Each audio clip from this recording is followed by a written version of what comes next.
Salutations, Legion of Doom. Welcome to Podcast the Storm with Social Awkward Outcast, crazy riddles, and all around nerds convene talk and debate all things pop culture. With me, as always, is my co-host, the Nerdy Occultist, aka the Authenticator, Dalton L. Mortimer. Good evening, everyone. And I am your host / Time Lord wannabe, the brain, which has everyone doing tonight. I'm being put under essentially house arrest by an overabundance of elementary school age children, so I've been better. To be fair, that is self-inflicted, so you have no one to blame but yourself. True, but I would be in a worse mood if I had to interact with said children. Fucking underdone, non-agent pieces of... Never mind. You would be a wonderful father. This is why I probably will never have children, even if I could find a surrogate or something from me and my future significant other. I didn't even like children, as I mentioned to Brainstorm earlier, when I was a child. 9 times out of 10, I always preferred the company of adults when I was a kid. I mean, I kind of did too. I was in whatever. I feel like I'm a bridge between you and in certain aspects of your personality. Yeah, because I grew up in a rural northern Pennsylvania town where the time forgot, essentially. So I wound up basically in a high school that was doing the stereotypical John Hughes / Saved by the Bell shit. Hello, Giant Turtle. Good to see you on time for first time in a while. Yet another way Dalton wages war on me listening to things on faster speeds. Yeah, I haven't...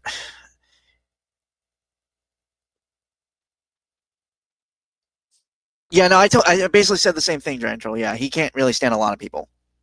Yeah, people in general, but with children it's worse because they're not independent agents or minds of their own yet. Okay. And that makes them infinitely more insufferable. Teenagers are fine though. Once a kid develops into that preteen teenage phase, then I can tolerate them because they're starting to have personalities, interests, and independent thoughts of their own. Okay. I haven't really been able. Well, yeah, I haven't really been able to read anything lately. Again, I've just been busy with work. That's been kicking my ass. Unbearable back pain I've gotten, like a tense muscle or something, the last couple of days.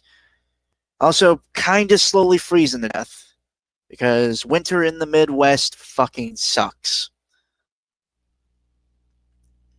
I would make a joking offer to ask Map to protect you, but I don't have anything else with which to pay her, so... Nerds? Maybe one of your eyes?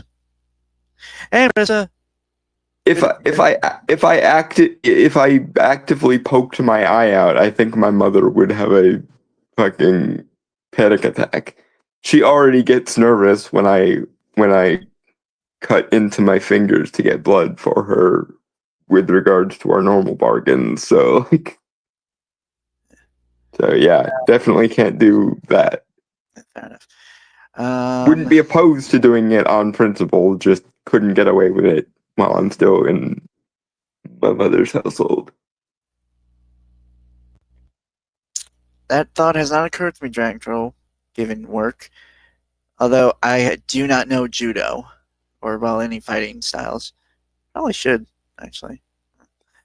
I have been telling you this for years, given your given your sparring partner desires for your love interests. Go and get yourself a Karen Murphy. I've been telling you this for years, and now that you know at least a little bit about Karen Murphy, you know what I fucking mean when I say get yourself a Murphy. I think the main issue is I have become such a reliable worker that I'm seen as second in command when the boss isn't there, Mm. and I don't like it. Mm. I don't know. I just don't. Really, I'm not really like a leader guy, you know. I think you would make a good leader, but Dude, I I do not- also think you're introverted enough that you would never seek a leader position. This is yet another example of the people who actively seek leadership positions should not be in them, and the people who are best, like, temperamentally and existentially suited for leadership positions would rather fucking kneecap themselves than be in a leadership position most of the time. Look, I am on an average day, I am a ball of anxiety, nervousness, and just genuine fear. Also, I also have very little patience for stupidity, and that tends to happen a lot at my work. So I'd rather not get fired for losing my temper because someone can't follow a simple fucking instruction. Fair, but sometimes the best thing a leader can do is put the foot up the ass of their subordinates when they're being dumbasses. So Most of them would be little I bitches. reiterate, you would probably make a good leader, but you would never seek it out. Like, I have seen people that have been there for a while still get stressed the fuck out by this job. I'm not going to survive that. I'm going to be fully honest. I'm fine just doing the work I got and nothing else. Okay, I get paid good enough. I don't need much more. And the aforementioned rule of people who would make good leaders never seek it out, and those that seek it out would never make good leaders pops in, because that lack of ambition, that ability to be satisfied with where you are, is precisely the attitude that most leaders would be better if they had. And the people with the pathological obsession with ambition that normally leads them to seek leadership positions makes them terrible, shitty people, and thus very bad leaders. So it was kind of a slow week, really. Not too much.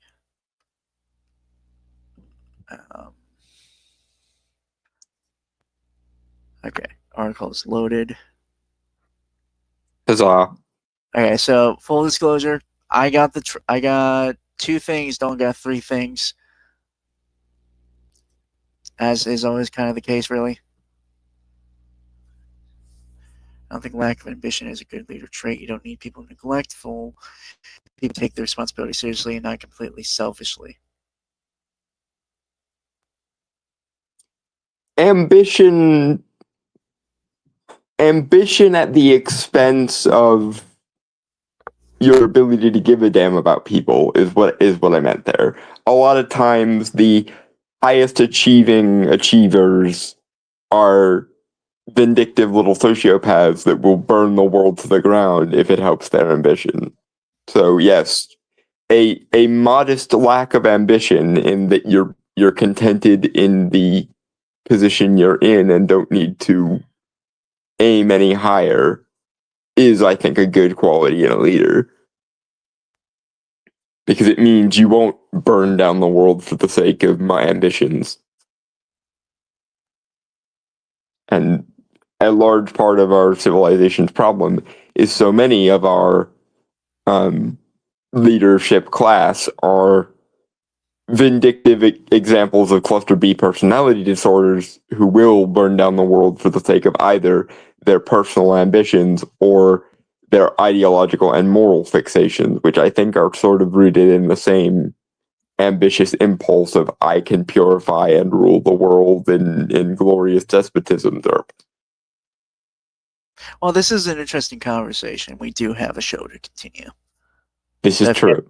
so if you guys want to continue the position some other time, please do so.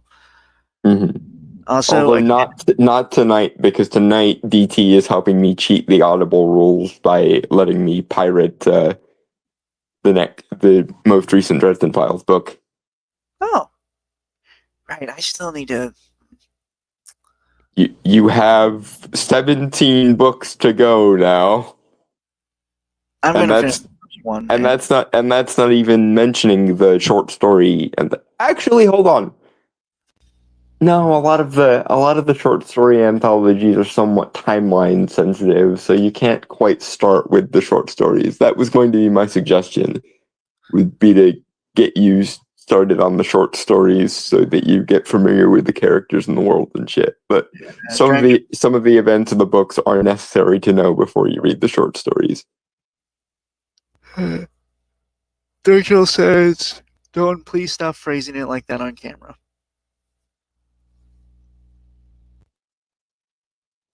Um, The, in well, what yeah, what did I phrase and what was wrong with my phrasing? I'm sorry. to be I fair, you wasn't do. paying attention. To be fair, you do that a lot. What what did I phrase in a controversial way this time? I'm confused. Let's start the. Dawn makes it sound all straight. Make it sound more.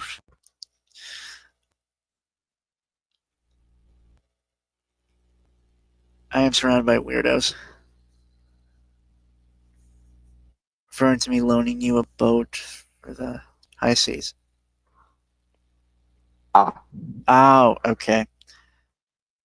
I was actually trying to run through my mind what you. Yeah, I was confused too. I am a proud scoundrel, and thus I have no problem admitting that is what we are doing Hey, we might want for to. the memes. I think I'm starting to feel frostbite on my toes. That was a joke. I'm going to have to find some currency for paying Mav, aren't I? No, Jesus Christ! I am allowed to make jokes at the expense of my status in terms of in my class. Okay.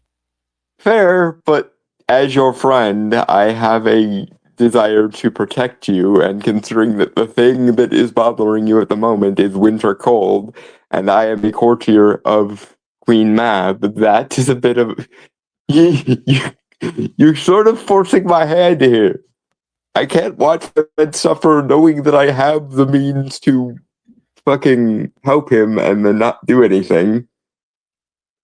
Well, I don't want you to owe. Look, I don't want you to owe more to Mav than you already do for my sake. That's just asking too much.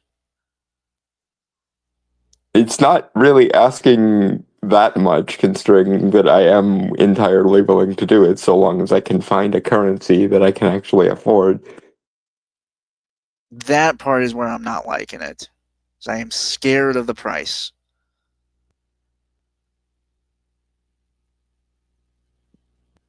I mean, I could say that there's very little more than the blood and life force that I'm already offering her that I could offer her, but also how I'm looking at it, you are asking an embodiment of Winter to not basically do her job just for simply my comfort, and that feels kind of insulting to. that's not how I would have phrased it. I would have given you a similar kind of immunity to cold that I've been enjoying since then by proxy. That is true, Dragon Turtle. That is very true.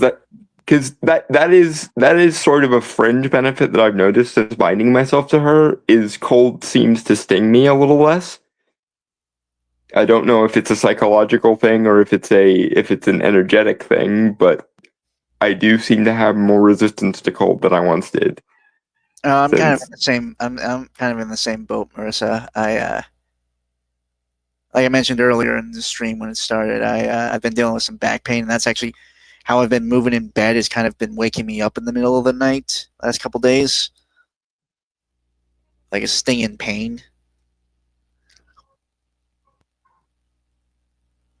Okay, but DT, I can't swear off masturbation permanently. I don't think even my devotion to winter could manage to make me stop doing that, especially because like lust and hunger are crucial parts of like winter as a thing. So yeah, I could in theory make a virgin sacrifice, but the only virgin that I could ethically justify sacrificing would be myself, and that would mean like abstaining from sex in perpetuity, and I don't think I could swear off masturbation that permanently. This is the weirdest fun conversation I've. Yes. Anyway, moving on to the article. God damn it. Yeah. It's always the weirdest fun conversations when people are actually in chat. Anyway. Uh-huh. Okay, so this is originally from the care11.com. Or is it Care or Kari? I have no idea. I I don't think I've ever seen any articles from this website before. Matt Damon, Netflix wants movies to restate plot 3 or 4 times for viewers on their phones. Subheader. Is written by Kier Shahin, published January 18th, 2026. I don't know, because I can't decide if this is Netflix strawmanning their viewer base and assuming that people can't simultaneously be on their phones and also pay the fuck attention, or if this is Netflix accurately diagnosing that people have a problem paying attention to movies when they're on their phones. Because I can multitask just fine and do shit while I'm also on my phone and watch shit while I'm also on my phone. But that might just be because I have an IQ somewhere in the like high 140s to low 150s. So I don't think I I've don't ever. know. Actually, I don't think I've ever been tested. I probably should have gotten tested for my IQ. I think I'm a little lower. I'm probably lower You're than. you're at least in the upper 130s Eh, would be my guess. Because like the average is around 100, and anything above 40 is, or no, 45 is genius apparently. So you're at least in the high 130s if I had to guess. I'm gonna be honest. I think you're overshooting there, but. I mean, to be fair, I'm somewhat of a example here. Attention can be a little modern. Okay, generations Gen Z has kind of a issue on that of like attention. What's the word? Attention. Deficit? Remind me what that word means. So I'm pretty sure that's the one I mean, but It means like a noticeable lack of something. okay, yeah, then that is 100% what I meant. An attention deficit. I'm not sure an attention deficit necessarily negatively impacts intelligence. I think it just, No, if anything, makes it harder to no, actualize. I'm not talking about that. I'm just talking in general regarding the Mm. article statement here in the title. Oh, I see. Yeah, that yes, that does seem to be kind of an issue these days because, well, let's be honest, my generation was the iPad babies, more or less. I think that's more so Gen Alpha, but yes, your generation was the first generation that doesn't remember a time before the internet was pervasive. My point, obviously, is we're really used to getting like stuff just happening, a lot of stuff happening constantly, a lot of information, a lot of things just moving really, really, really, really fast. Yeah, the dopamine hit addiction there. Yeah.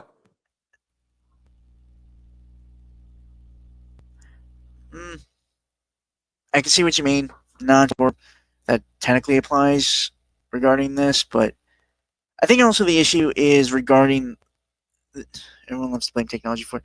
I firmly stand it being best accelerant for the culture and social decay that was happening anyway.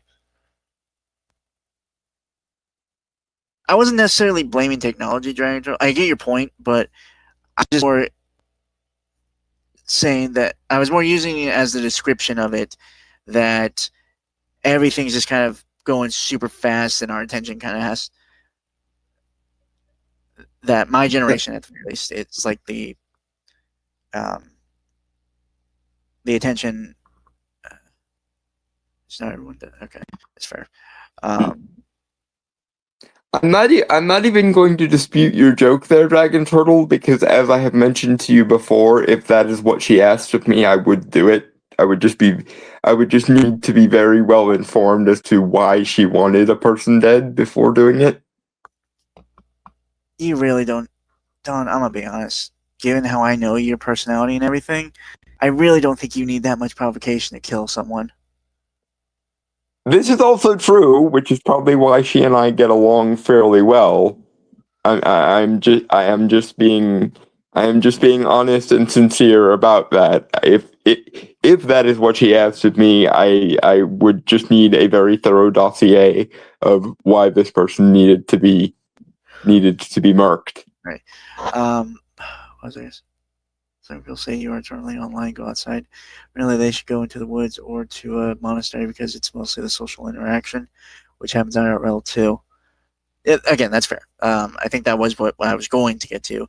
But regarding to like movies and stuff, again, staying in this, and we will get actually into the article. But I was also going to make the argument that the main issue and why like regarding like having to repeat the plot is I believe, at least, again, this is my opinion, so please take it with a grain of salt, that the reason why movies, at least within the last 15, 20 years, have felt they've had to reiterate stuff consistently is because they did not, they have not, done a good enough job of keeping the audience engaged, invested, and do not trust the audience to be smart enough to maintain the information that was given earlier in the story. Now, yes, that's a good point. Actually, go ahead. Sorry. Yeah, I'm almost done. Fuck. Sorry, that was my bad. Fuck. No, you're good. You're good. I think it all really boils down to a lot of times when we've had these conversations, it is very much more the quality of the movie, again, in this case here, that is the main contributing factor on why people lose disinterest in that movie and kind of switch off and like go watch like be on their phones or whatever, right? And on that note, and kind of piggybacking off of what you said, I think there is another factor here that is worth highlighting, which is this may or may not be a thing that Netflix asks its writers to do, but it's also a lame excuse for writers to be lazy, because if you're a good writer, you can make it so that you can reiterate similar information and have it come off as organic instead of taking the audience out of the movie and feeling it feeling inorganic. It's the same reason why I don't agree with the people that say exposition is always bad, because if a writer is good enough at expositing, they can work it into the character interactions, the dialogue, or the plot such that it feels natural and organic, or even entertaining in and of itself, and doesn't need to feel like the the writers beating the audience over the head and going, this is the thing you need to pay attention to. So part of this, I think, is also just an excuse for writers to be lazy and shit at their jobs.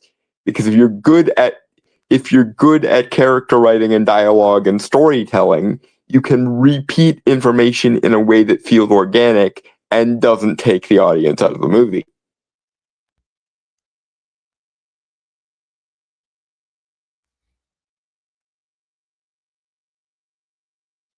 Same thing with adding context to previously learned information. If you're good, you can lead the audience to from point A to point B without it necessarily squashing their enjoyment of the thing.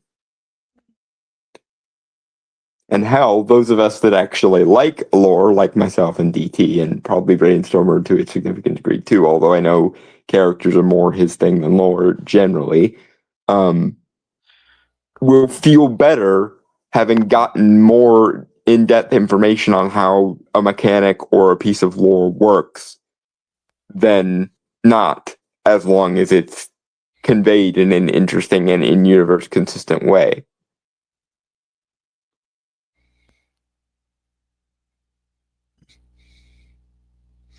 All right. Yeah, moving on. All right. Subheader: Damon and Ben Affleck took to the Joe Rogan Experience podcast Friday to discuss a variety of topics. One sparked conversations on movie watching habits. Damon, Rogan, and Affleck chatted a bit about how there's no feeling like going to the movies and how some people aren't getting that anymore. Damon said because watching things at home where the dogs and kids are running around and lights are on, other things are happening around, it changes the experience of watching a movie like one would at a theater. Do Okay, people just not...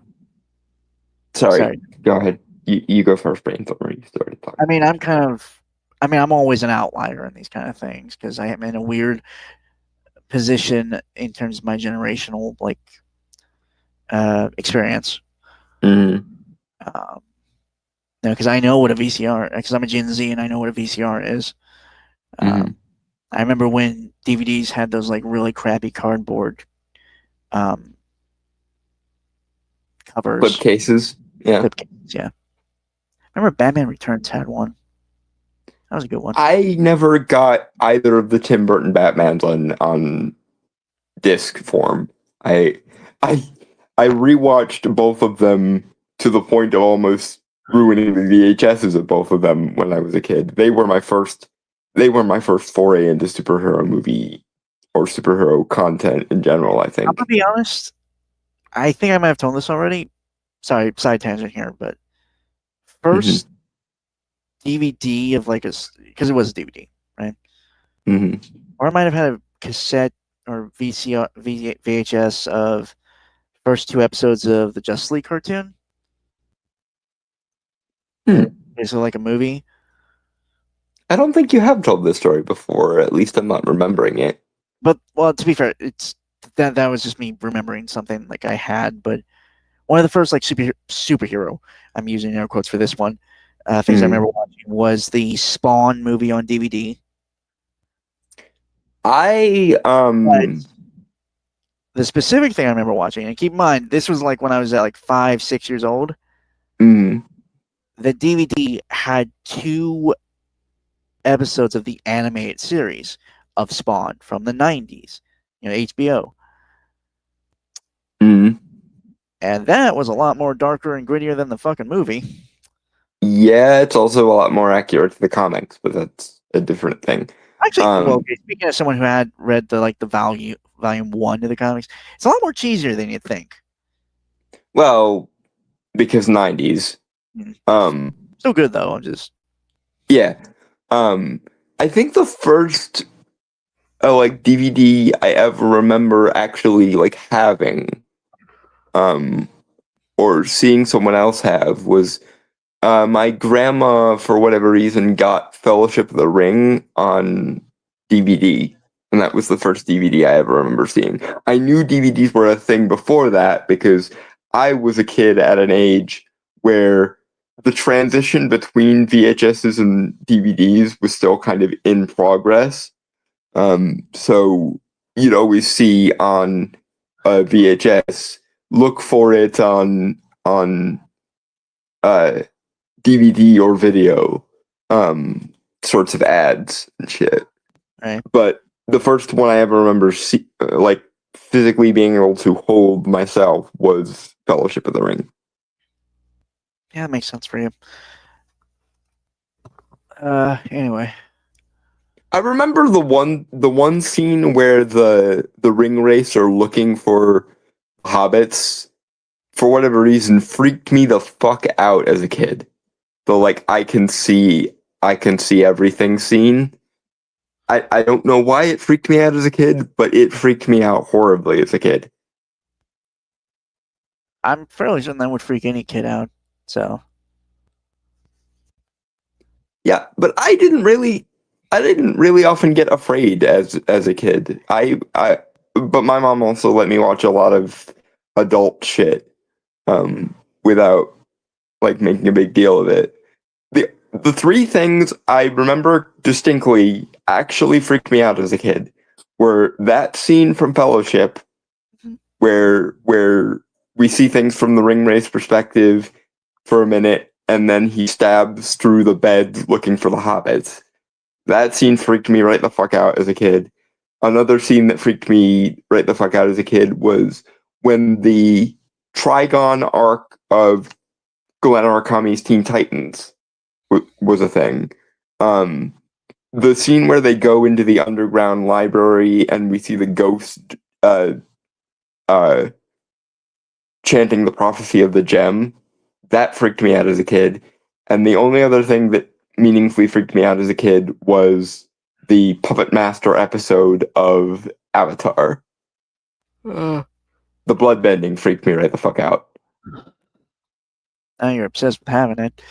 Well, yes, because it, like, now I can look at it and it is a fucking cool power, and I like that it's kind of the Avatar equivalent of witchcraft also, but like when I was like fucking 10 or 11 or 12 or whenever the fuck it came out, it freaked me out. It was Successfully, because that's what it was going for, but it did in fact freak me out. It was like 2008 to 2009 it was coming out. So yeah, I think I would have been between 11 and 12. I would have been 8 or 9 or 10. Yeah. Okay, and there's 4 years between us because I am 30 now and you just turned. Wait, you're still 25 because you don't. No, I'm Your 26. birthday doesn't happen until November. Okay, so never mind. Yes, 4 years between us. So You seriously just forget my age? Wow, my best friend. it's different for me because my birthday is in the middle of summer and your birthday isn't until fucking November. We've known each other for over 5 years. No, it's not. I didn't forget shit. I forgot when the rollover happens from 25 to 26 for you. For shame, Don. For shame.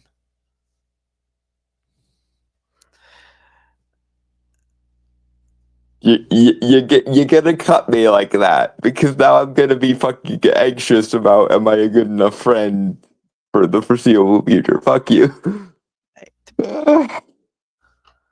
You know me well enough to know the one thing you can do to absolutely wreck me is imply that I have not lived up to my own sworn obligations to people.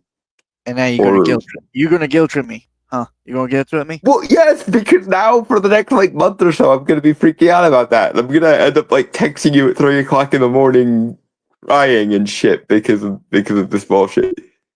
You do not seem to understand how much I care about the few friends I actually have. I don't have that many of them, so I am fiercely like overprotective of the friends I actually have. Dalton? And as a general rule, the one thing you can do to absolutely fuck with my brain is to imply that I have failed living up to my word. Don, I was fucking with you. Okay? Yes, I know, but just so you're aware, that will still happen. I will still have those fucking psychological issues because of this shit. Because that's like I don't have much in the way of morality, but the one thing I have is I live up to my oaths, word, and bargains and shit. You are a sensitive ass motherfucker. Like, fucking Christ. Well, Alright, you know, I am a vaguely feminine gay bottom, so this was probably inevitable. Lol.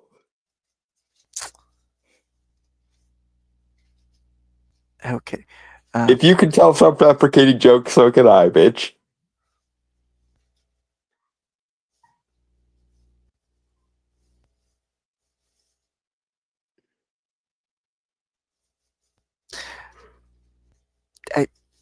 I don't know. I'm just gonna move on. I don't know how to continue that. Fair enough. Okay. I saw the comments you were sending, Dragon Turtle. Okay, that's actually making me really question some things regarding Avatar, the match system in Avatar, like bending. Would it be possible with like bone bending? That is a good question. The like mineral content of bones making for bone bending for earthbenders? This sounds okay. Bending the blood via the iron or oxygen. Though he does say it would be much harder, right? Like it would. I mean, calcium is a mineral too.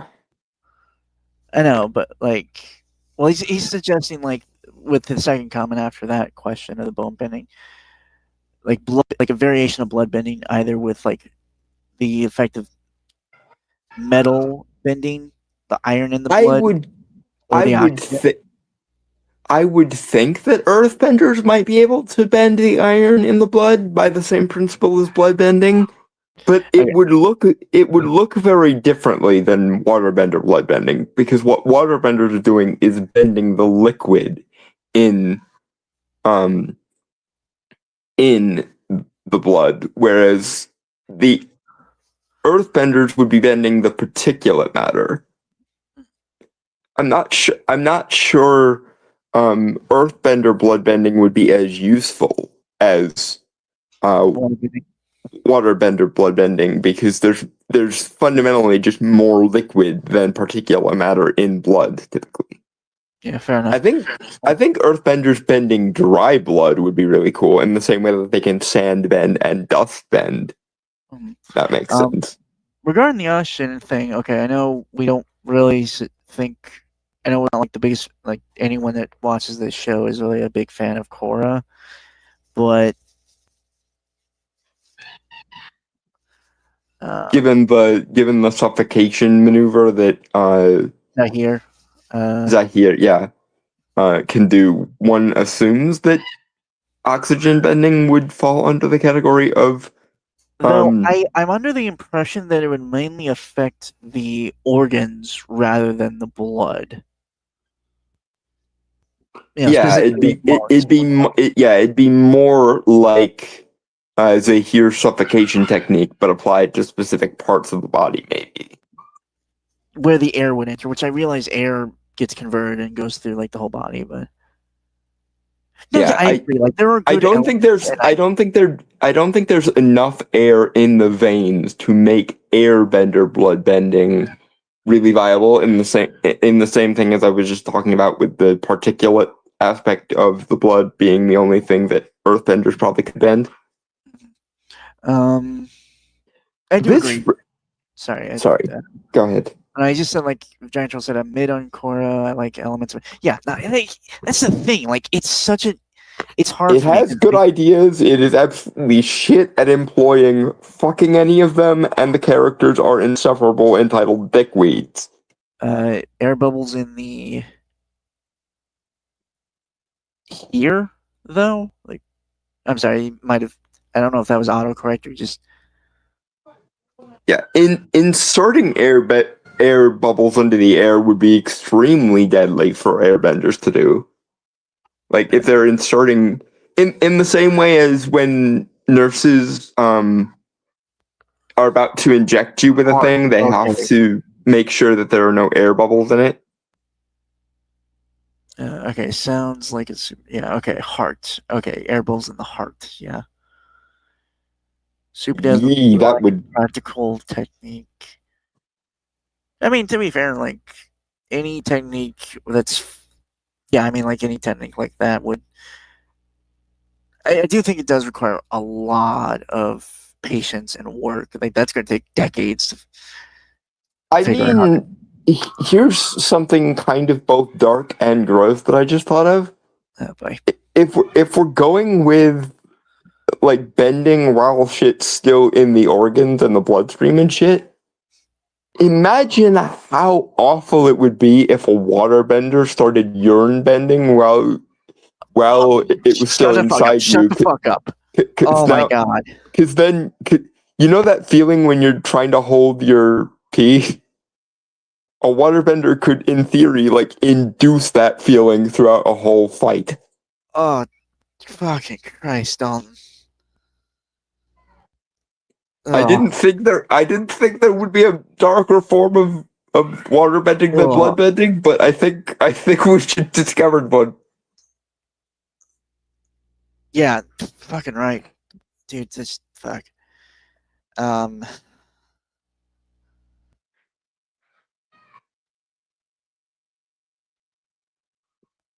I did warn you. I said it was both gross and dark.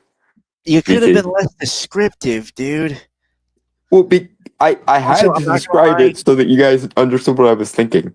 Also, I'm not gonna lie. As soon as you were bringing up, I was imagining a specific scene from season 1 of Gen V, if I'm sure anyone can think of regarding that.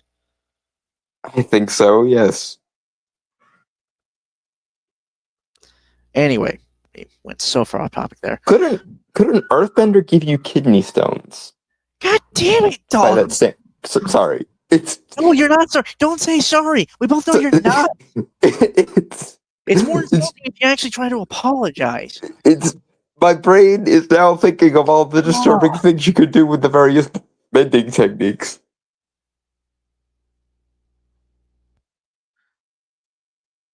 Waterbender drinks water, holds it in their stomach in an ice shell to slowly gather enough to fight their way out.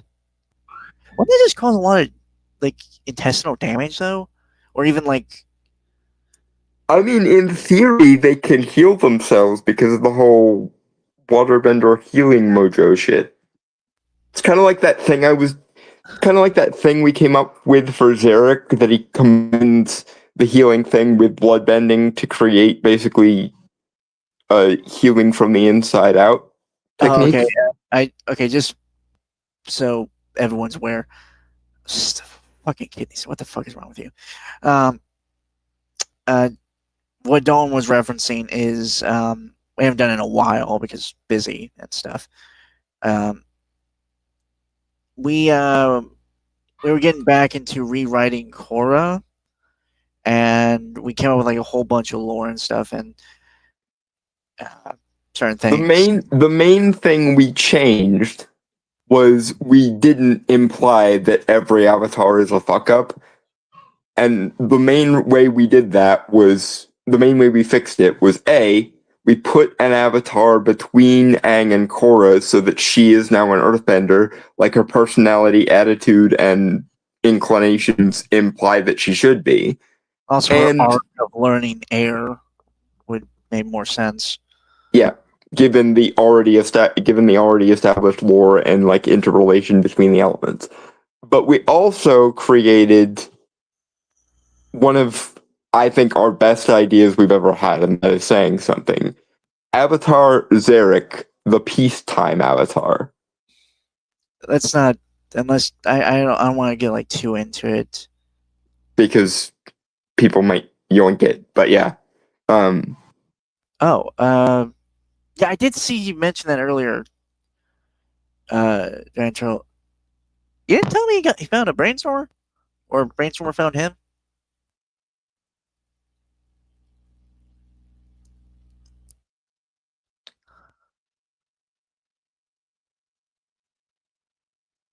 Oh yes, yes. There is a guy by the name of Mord that is basically that is basically DT's equivalent to you. He's also the DM in DT and I's current game of D&D. Cool. Yeah. Speaking of that, there was an idea that DT had, and I don't remember the particulars at this moment. But when he mentioned it, I immediately wanted to tell you because it sounds like an idea that we could really use. I just don't remember it at the moment. DT, do you remember the thing that when you brought up, I immediately mentioned Oh, that's right. Okay, so the thing that DT came up with, we were discussing the trope in Greek mythology of the like self-fulfilling prophecies of the oracles and shit. Uh-huh.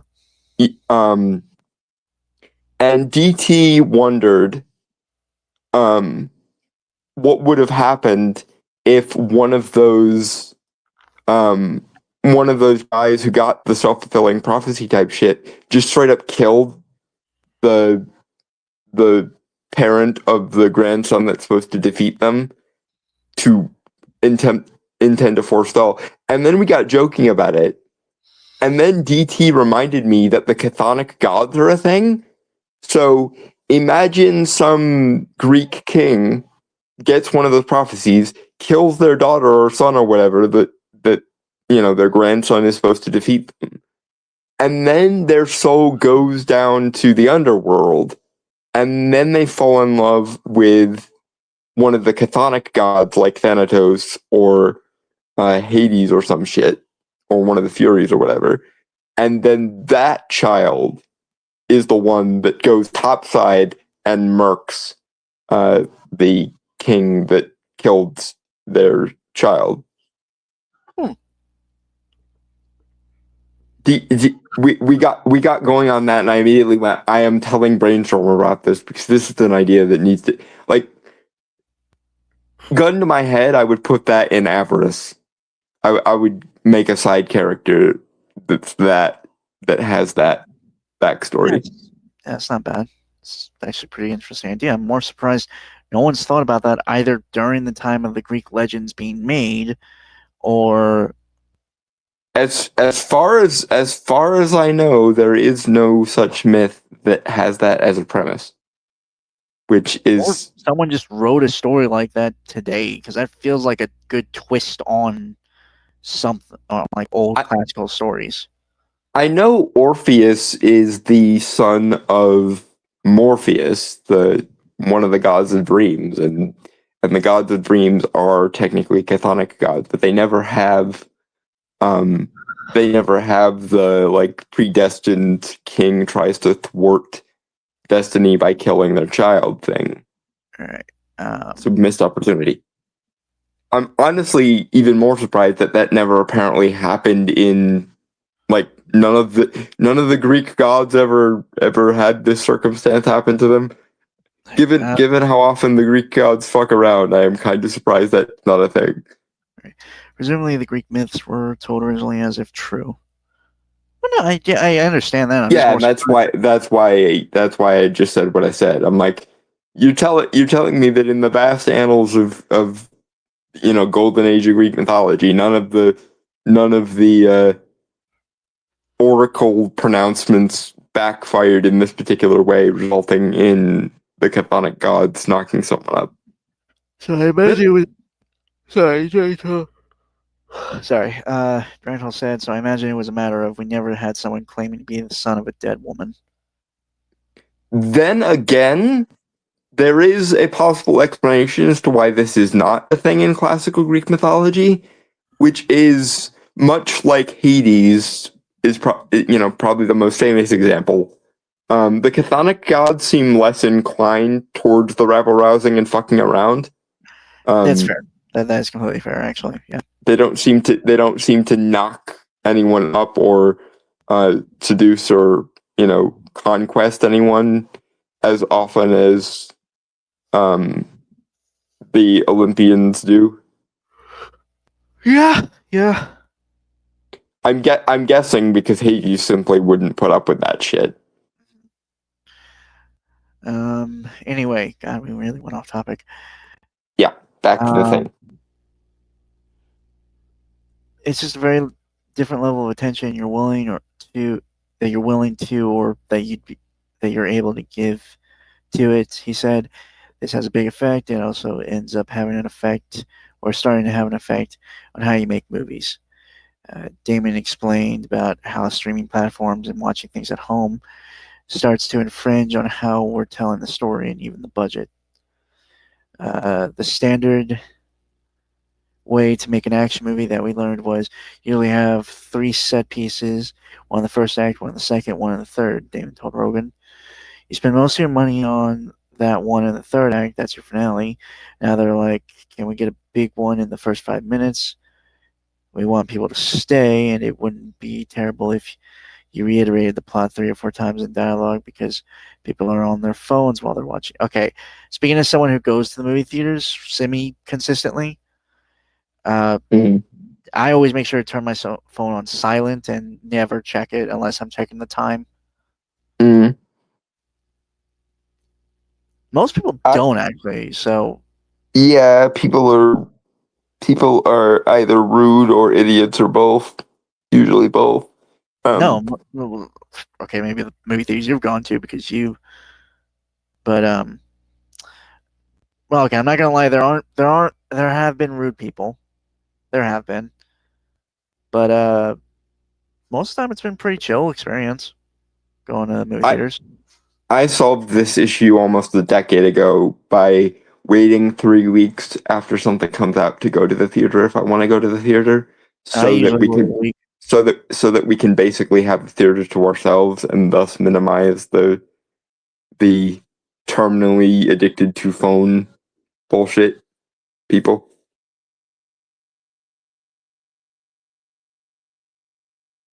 It's also fun because surprising absolutely no one who knows me, I am a talker when it comes to movies.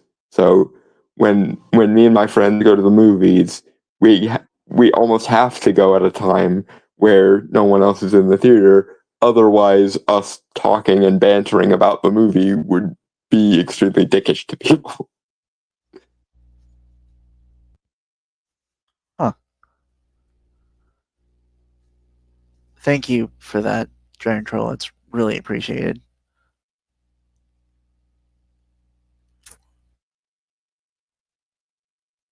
Y'all some weird motherfuckers, I swear. What did you thank him for? It's his most recent comment. I'm not reading that out loud.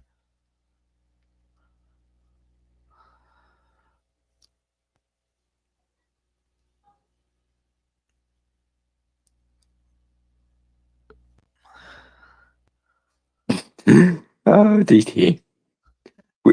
We're going to quash Brainstormer's innocence if we keep this up. Then again, me and Corrupt used to make sport of who could puncture Brainstormer's innocence the most. So there is that.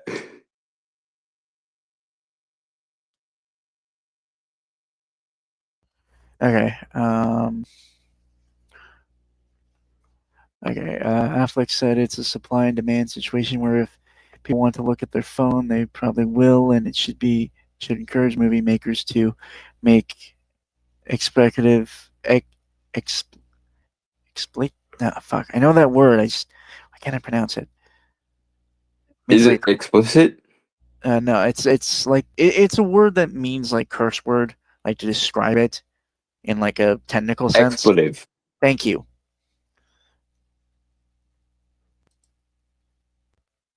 Make expletive the best you can. Make it really good.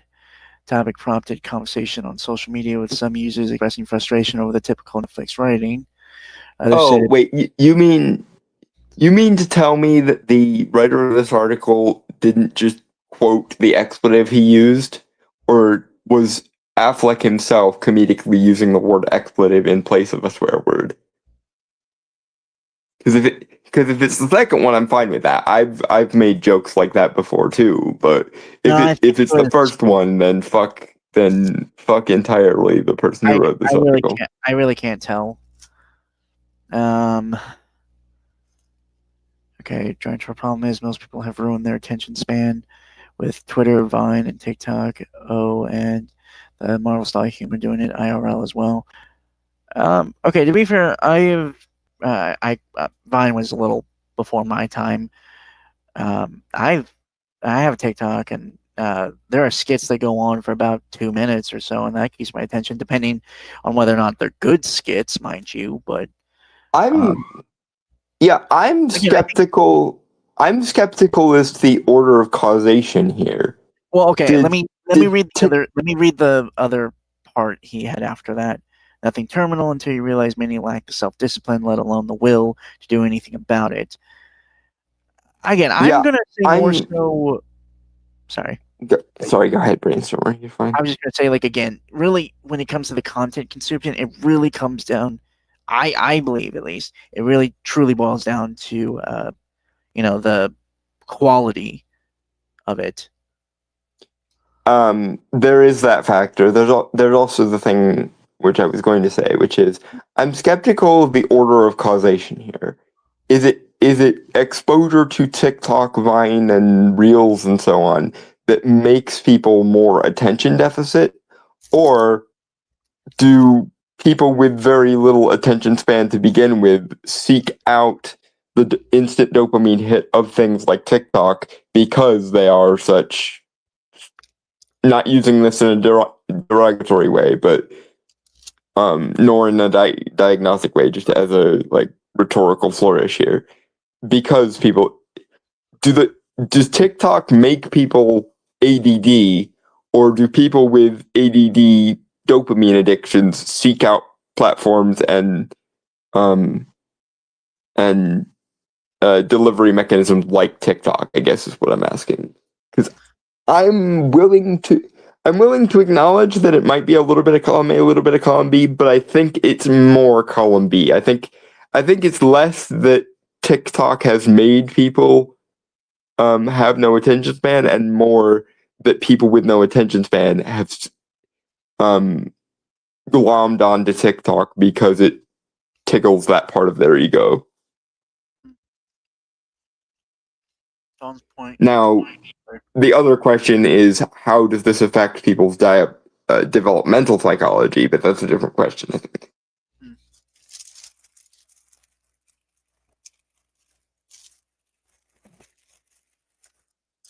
Okay, it's like, okay. To Don's point, each feeds the other. It's like someone being fat; they don't exercise because it's hard for them. Due to the fat, they get fatter, they exercise less, etc. Like I said, I think it might be a little bit of column A, a little bit of column B. But if you put a gun to my head, I would put my roulette chips on that it's more column B than it is column A. All right. Topic prompt for conversation on social media, with some users expressing frustration over the typical Netflix writing. Either say it bleeds into non-Netflix viewing experiences too. Had roommates that had never seen Die Hard, so I decided to watch it with them. The entire movie, they're doing chores and on their phones. Okay, question. Who in the hell was roommates with fucking Ben Affleck? No. That's not. Oh. That's not what that was being said. That was referencing after the interview where they were saying the stuff, that these were like people on Twitter and stuff. Oh, or was this Joe Rogan who said that? Because I can at least see why someone would be friends with Joe Rogan and not really a movie buff. But someone who's close enough friends to professional actors to have them as roommates, not seeing a classic movie like Die Hard. It has nothing to do. No, you got confused there, Dalton.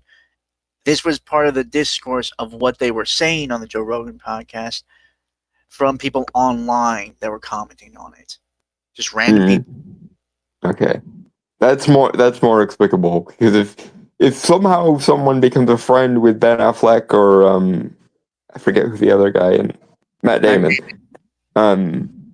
If someone managed to somehow become close enough friends with Matt Damon and Ben Affleck, to have them as roommates and hadn't seen a classic movie like Die Hard. I'm pretty sure that's so inexplicable. It's a sign of the fucking apocalypse.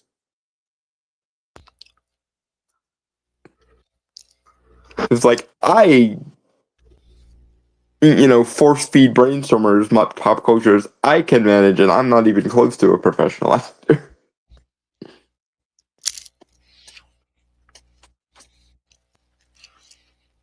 Although I guess that might be an assumption on my part that people who like movies and TV shows would seek to become professional actors. In a sane world, that would be the assumption, but I understand I might be being overly optimistic there. It is one of the things that will never cease to amaze me that so many CEOs of movie companies don't like watching movies and don't sample their own product. It also explains a lot about why so many movies are shit, because the people who make them don't watch them. Because if they watched them, maybe they would be, more inspired to make better movies. I mean, I can see why like some actors have said they don't watch their own movies because they're very. I can understand that from like a self-criticism thing. I can't understand a CEO of a movie company not trying to make sure that they're making a good product for their customer base. No, that makes sense. It's the CEOs there on the business side. Yeah, but an ethical business person wants their consumer to have as good of a product as they can get, one would think. Again, in a world that made sense. Okay, fair enough. You said, okay. Doesn't make sense is the creatives who don't like, if not hate their products, and likely they're okay. See, yeah, I agree with that. That's incredibly. I don't. Yeah, it's like you went out of your way to make a thing. What in the honest fuck do you think you're doing? Yeah, and we've fucking been over this before, but dear creatives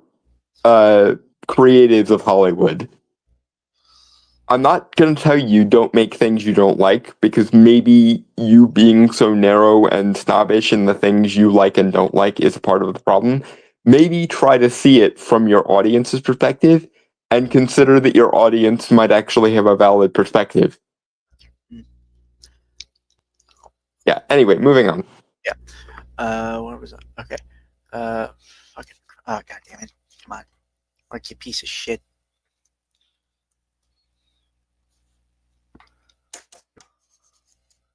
Okay, my mouse died. Give me a second. I'm going to get another battery.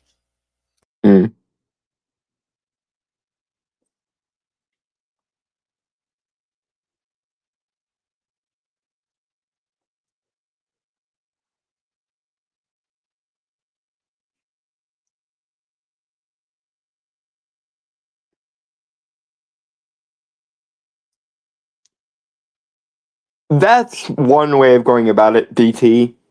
I would just say that it doesn't necessarily have to be something you like, but the merits of the art should be such that you can at least see the value of something in a genre you don't like.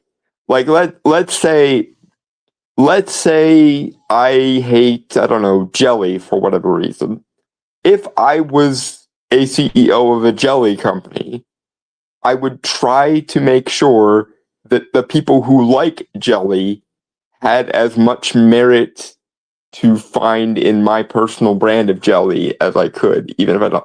Like another example, I don't generally like shoot 'em up style movies, but I can freely acknowledge that something like John Wick is way better and has way more merit to it than something like the Jason Bourne movies do.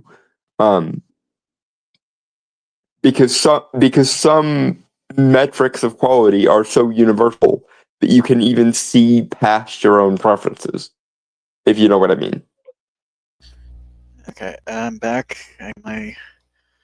It's where meritocracy meets quality control.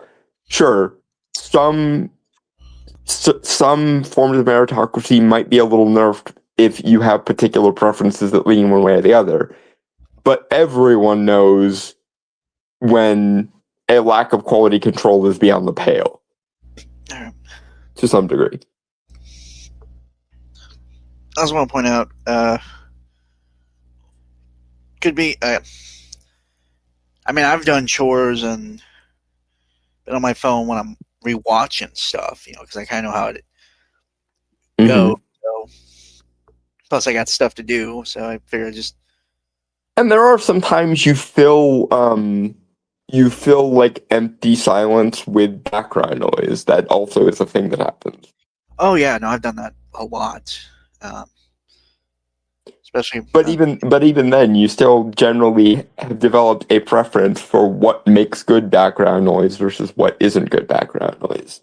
Yeah, mostly it's for the videos you send me. So, okay, okay, hold on. Most sympathy is rather weak. You have trouble understanding the perspectives of people marginally different from this. Okay, I don't know about that, Dragon Turtle. But then again, I'm the optimist here, so. Yeah, DT has a very pessimistic, lowest common denominator view of humanity. He's definitely prone to catastrophizing. This is something that I've mentioned to him, and other people have mentioned to him multiple times. I'm not even saying his argument is without merit. I'm just saying that your bias seems to lean in the people are shit category, and everything is likely to lead to the most disastrous direction possible a lot of the time, BT. Hell, to be fair, you've gotten better at it since people like me and Grim have been pointing it out to you. So don't feel like it means you're a bad person or anything, BT. It's just a thing that I know about you. Hell, normies have trouble knowing their own perspective without it being fed to them what they are supposed to think and feel. Okay, that's again, points are fair. Again, I'm an optimistic guy, so I tend to kind of lean more. Yeah. People are a lot.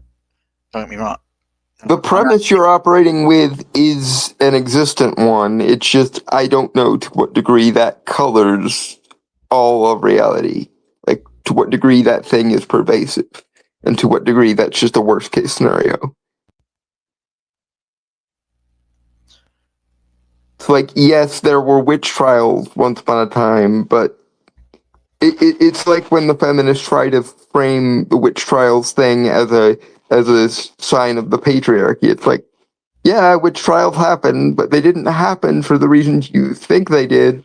And a lot of the people who were, guilty of witch trialing, were doing it for more complex reasons than the historical straw man dictates. Derp. Anyway, moving on. Yeah, we're still in the first We're still in the first article, by the way. Jesus, tap dancing Christ. Moving on. There's a lot of sidebars today.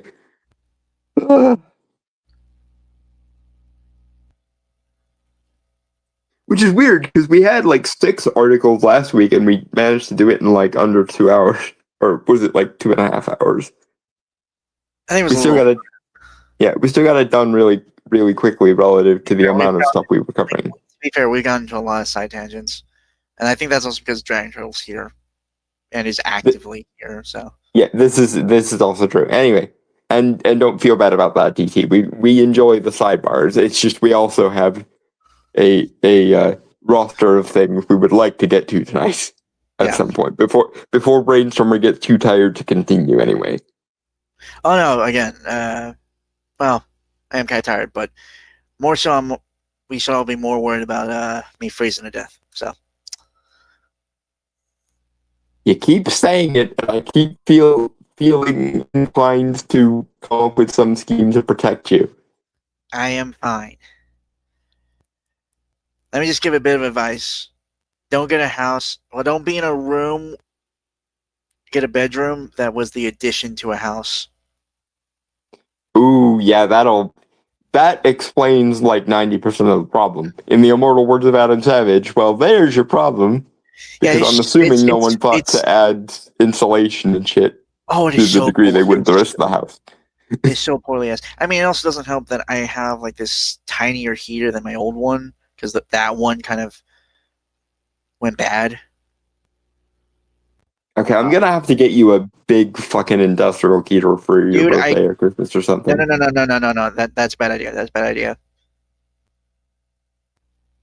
I will, I will let you know when that is comfortable, because right now that's not a good idea, because I don't. My house is an old house. It only has 15 amps. Goes up to 15 amps. Oh dear. Yeah. Why do you think I'm trying to get out of this house as soon as possible? Points. But you better start taking care of yourself more. I'm gonna start nagging you more. What the fuck you want me to do when it comes to fucking winter, I- dude? I know, but when you are able to take care of yourself, you better start fucking taking care of yourself, because I don't have enough friends to sacrifice them willy-nilly here. You make it sound like I am actively choosing to be cold in fucking winter. Who the fuck would who the fuck would do that? I just know you tend to minimize your own needs and hyperfixate on everyone else's. And as your friend, it is therefore my job to hyperfixate on your needs, because I know you won't do it yourself. The fact that everyone else in my house is warm as hell because they are near fucking the vents while the heat's going on. I am fucking freezing my ass off. Because you tend to think that it's your job to grin and bear it with regards to your own pains, while No, I've been very vocal going and above and bitchy. beyond for other people. Bitch, I have been very vocal and bitchy about it. Okay?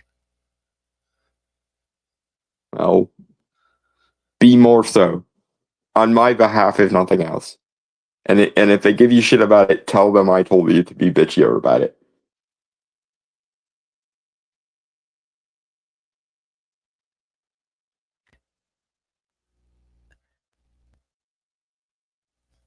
No, I'm gonna be absolutely. When it comes to the weather and the seasons, I don't fuck about with that shit. I will prioritize myself because I am fucking tired. Because I am the one always getting the shit end of that stick.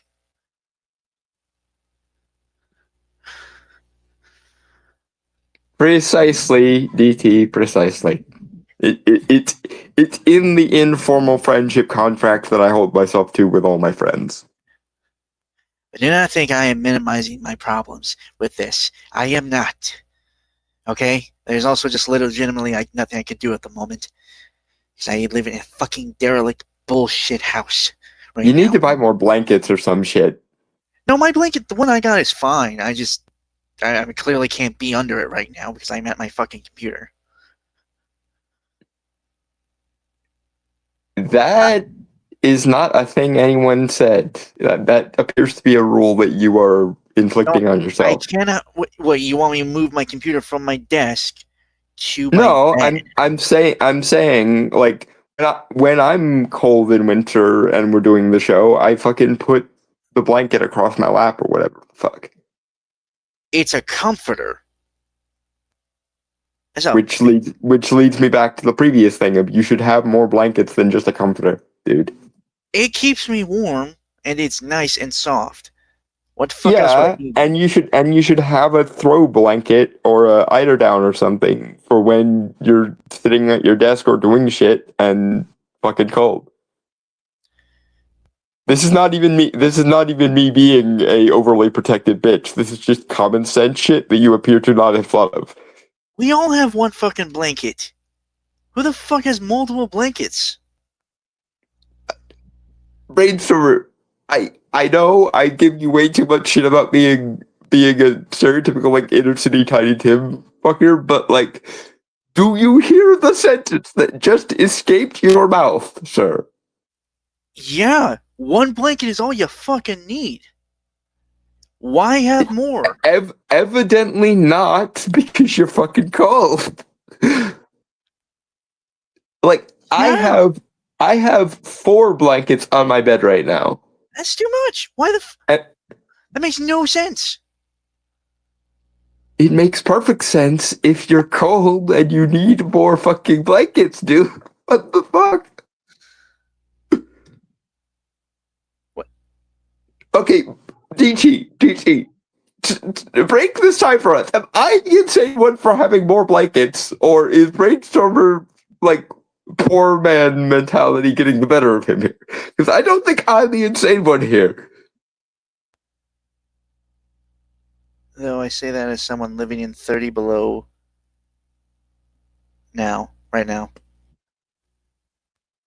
But I swear to God, having multiple blankets is fairly normal for most people. And may I be struck down by fucking lightning if I am wrong. Okay, I got -7 right now. Where the fuck are you? Dragon Turtle? Like I said, actually, I will not say that on stream because I don't want that to be recorded on stream. I told don't answer. Don't answer. Never mind. Yeah. You don't need to answer that. DT, I told Brainstormer where you used to be from, but I forgot where you are currently sitting. Okay, but that's vague enough, at least. Thank you. Yeah. Okay. That also makes sense. That actually. But in either case, I swear to God, Brainstormer, it is entirely normal for most people to have multiple blankets. And like I said, if I am wrong, may I drop dead where I'm sitting. Look, all I'm saying is I've lived my whole life just having one blanket all the time. Not the same blanket, obviously. I've gotten multiple. Right, but one at a time. Yeah. And speaking as your friend who is contractually obligated to give a damn about you, it is entirely normal to have multiples, and you should get as many as you feel like you need, my dude. Oh, look, I cocoon myself with the comforter when I'm in bed, and right, and that's all well and good, but that doesn't mean you should have to struggle with only the comforter. Like I said, I have 4 blankets on my bed right now, and I don't always even use them all. But I'd rather have them and not need them than need them and not have them. You see. I don't know, that's a weird thing to me. I've never heard anyone having multiple blankets. Brainstormer, this is one of those things that get taken out of context and put in those like Tumblr shorts and shit that I send you. If I swear to God, if I posted this scenario to anywhere, this would be referred to as like poor blindness or something, because again, I swear to God, people having multiple blankets when they need them is normal. I am sure there are people in the fucking tropics who probably have multiple blankets when they feel like they need them. That's fair, Dragon Troll. Blankets are unnecessary with warm pajamas, good heater, or just warm windows. That's another thing. You could get like thermal like sweatpants or something.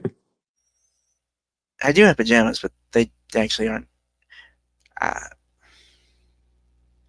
Either way, I'm glad we have this recorded for posterity. That Brainstormer occasionally like blind spots his way into not taking care of himself. So the next time I bring up that you do that, you will not be able to dispute that you do that, because this is recorded for posterity. God damn it.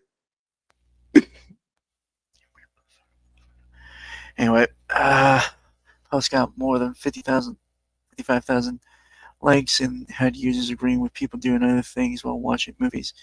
Affleck encouraged movie makers not to see streaming as an existential threat and to shift and adapt. John Camahan's The Rip, a crime thriller set across one foggy Miami night, stars Matt Damon and Ben Affleck and is available for streaming on Netflix.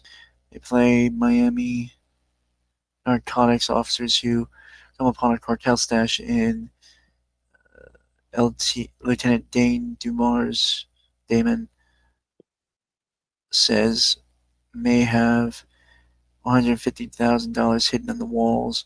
Turns out to be more than $20 million, though their mission immediately turns from a Friday afternoon smash and grab into an imminent siege where no one can be trusted. Rip, Netflix release is rated R by the Motion Picture Association for Violence and Abrasive Language. Running time 130 minutes. And that's it. it on. Yeah. I feel like you got to read these articles before you send them to me, Mm. just because like It was the only article I could find that reacted to the Matt Damon Ben Affleck Joe Rogan interview. I almost sent the clip where they were discussing it, but it always takes us a little longer to get through video responses than it does Well, then articles. also, I think, like I've seen some clips of Joe Rogan and stuff. I think they also kind of go a little long-winded sometimes. So yeah, because the usual rule is anything over 10 minutes will take us multiple segments and multiple shows to react to. depending if there's actually much to say, if there's not something really, if they're really saying much. As a general rule, with our normal like ratio of comments and sidebars and shit, anything like above at the most like 13 minutes, and we will have to break it into multiple parts usually, and anything over 20 minutes is almost too long to react to at all unless we're willing to devote an entire episode to the whole thing. Could have just used it. Yeah, well, we could have. Like, something for next time. Like I said, I thought about sending the clip, and I went looking for an article because articles are generally quicker for us. Yeah, to be fair, I think we did get a lot of our opinions and thoughts out at first. So regarding that situation, we did, and then we all had to like collect our pearls about Brainstormer and his self-destructive tendencies. Oh my God, it's not that bad. It ain't self-destructive. If self-destructive, I'd be fucking. You know, no, I'm not gonna go there. If I had not said anything and made a point of it, you would not have noticed at any point that it's normal to have multiple blankets on your bed when you need them, or just to have around in general. Well, I have blankets like stored in my house. I don't have multiple on my bed. Or that you don't have one to use for when you're just doing other stuff and cold. So I have jackets and coats, which I'm not wearing right now. Actually, no. Okay, never mind. Because blind spot. Oh my God. I nag you because I care about you and I don't want bad things to happen to you. Sue me. Make me nicer than nagging. Sometimes I have to be a cheeky little shit because you won't pay attention to it otherwise. If I don't annoy you at least somewhat, you won't actually solve the problem. You didn't realize that out of you just pointing that out, I might just not do it out of spite, right? There's like a probability. You're going to let yourself breathe just to prove a point to me about not annoying you into doing shit when I know you should. And you claim not to be self-destructive. That's not self-destructive. That's just me being a spiteful little bastard. Which is self-destructive if it actively hinders your health and well-being. Okay, well, I've been freezing the last day and a half. I'm still here, so. Are you genuinely arguing that I shouldn't want you to be warm and comfortable? Because that is an argument that I don't think anyone would be on your side of.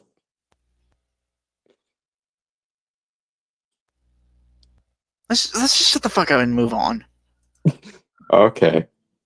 But I will continue to nag you until you get... Actually, after the stream, I am going to go looking for fucking thermal blankets for you. And I will send you links to said thermal blankets.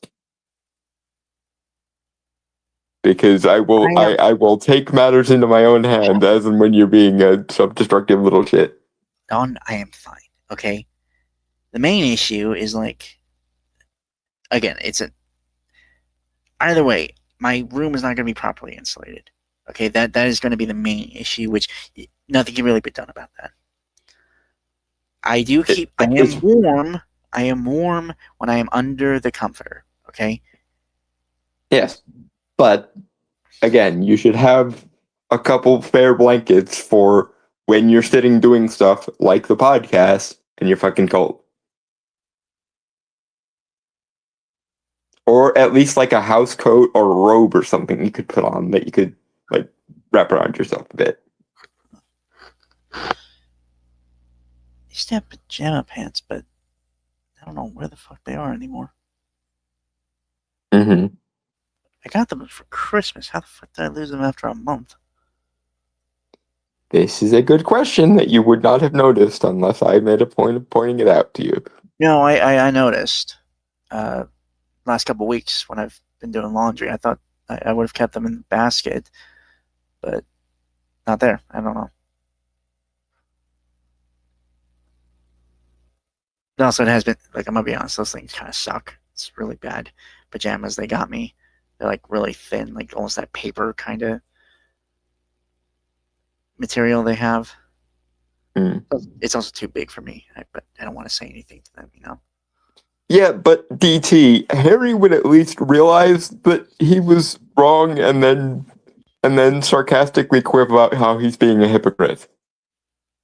That's usually how it happens when Murphy or Thomas or any of the other friend characters he has give him bullshit about shit. He makes a big speech about how he's not going to do that out of spite now, and then he goes and does it. And then once one of the other characters sees him doing the thing they told him to do, they start giving him shit about it, and then he tells them to fuck off. Which is a acceptable conclusion. I'm fine with Brainstormer saying he's going to spite himself and me for the sake of the lulz, but only if he then proceeds to listen to me, and then I get to tease him a little bit about having listened to me because he knows I was right. That is the correct solution to this scenario. He tells me to fuck off, but then he does the thing he knows I'm right about him doing anyway. Correction. I can still tell you to fuck off and not do it. So. True, but that wouldn't be the correct solution. The correct solution is tell me to fuck off and then admit to yourself that I'm right, and then when I see you doing it later, then I will tease you for it. As friends are wont to do. That is the good ending of this particular mini character arc here. Fuck, I'm gonna put on a fucking thermal shirt. I'll be back. Fuck off. Good boy. Lol. What the fuck did you just say to me? I said good boy. Don't you ever fucking say that to me again. Ever. I would say that I wouldn't, but we both know that I will when it's Bitch, appropriate. I'm being for real here. Don't ever say that. That's fucking weird. Oh. That's fucking weird, dude. That's a weird place to draw the line, but if you're genuinely serious, I will respect it. Or I will try to. Just don't hassle me if I forget. That probably will happen at some point.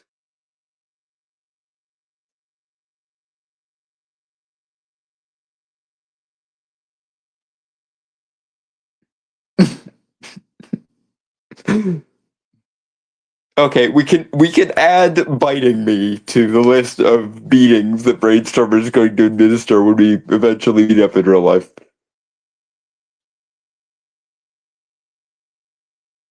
At DT's suggestion, we can add that to the list. Because there is a running count of how many ways in which Brainstormer has threatened to fucking beat the living shit out of me in various ways.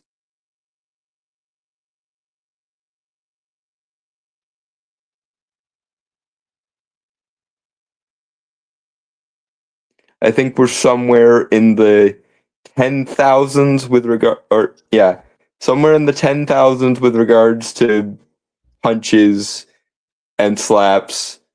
Somewhere in the thousands with regards to noogies, and now we can add one bite to the list. I'm not biting them. If I do that, I'm probably gonna destroy a bone. Again, you seem to be unaware of the fact that my disability has nothing to do with my bone structure.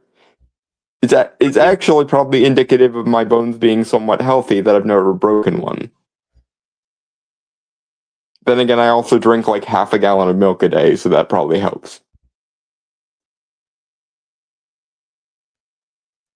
Oh my God, your fucking stomach must be gone.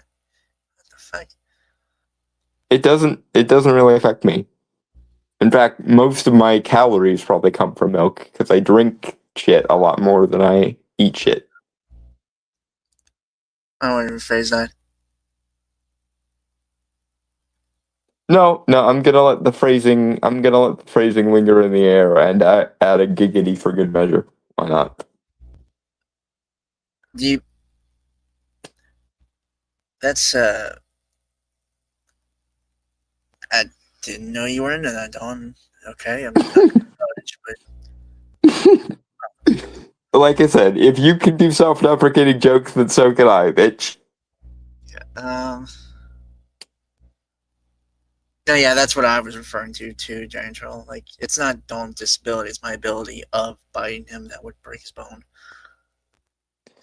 Um, And knowing our luck, I'd find it kinky, and then you'd feel awkward about me finding it kinky. yeah. Um. Okay. Anyway, every time it's just like never-ending sidebars. Um. Okay. So this originally from thegamer.com. So fucking ow, my goddamn back. New fantasy indie game won't have LGBTQ representation because we care about gaming and fun and not modern games. This is written by Sam Woods, published January 22nd, 2026. Okay, it is possible that the gamer is strawmanning the shit out of the person who said that because, they're prone to doing that because they're journos instead of journalists. But if that is an accurate representation of what he said, that is based. And I am saying that as a fucking gay guy who does not need my LGBT in fucking everything to enjoy something. If I need to mentally fanfic about a character, I can just intuit bisexuality like I usually do.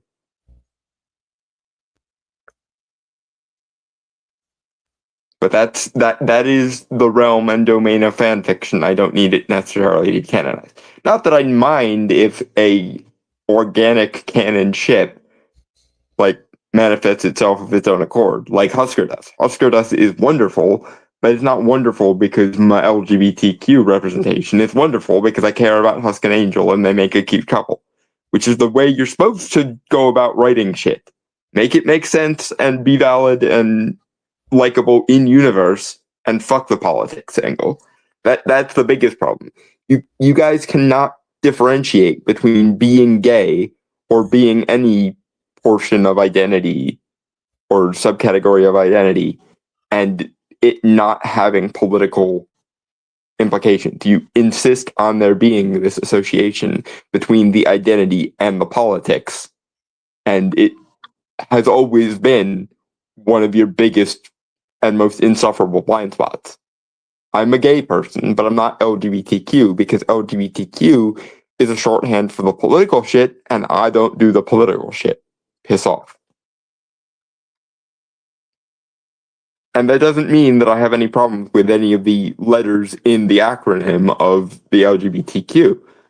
It means that LGBTQ is a shorthand for your political framework, and I don't subscribe to your political framework, so fuck off. Okay, so I got two things. One, not political, really. Mm-hmm. No, I'm referring to you describing yourself as.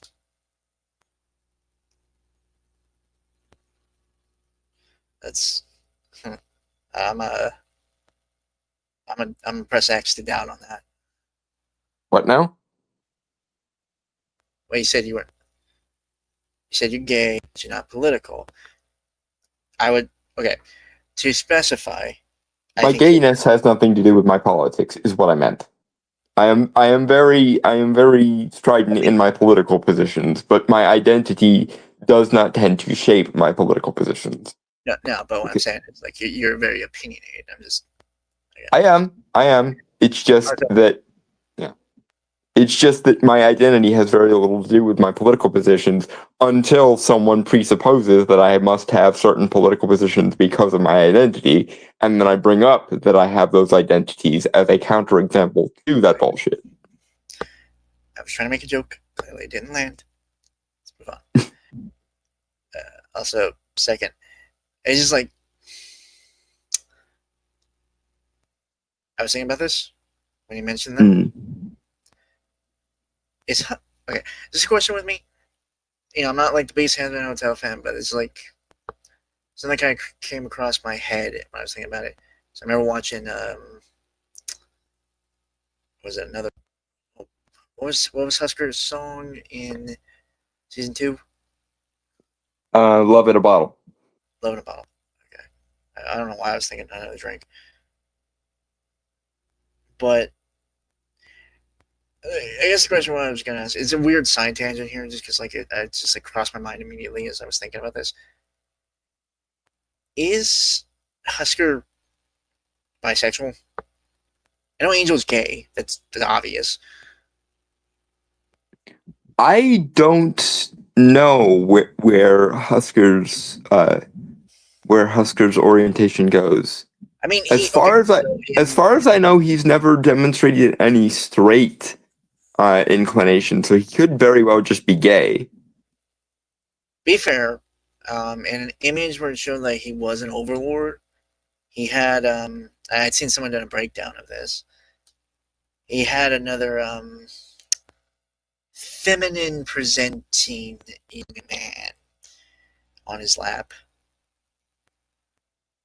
Yeah, so that leads more into the direction of he might well just be gay to me.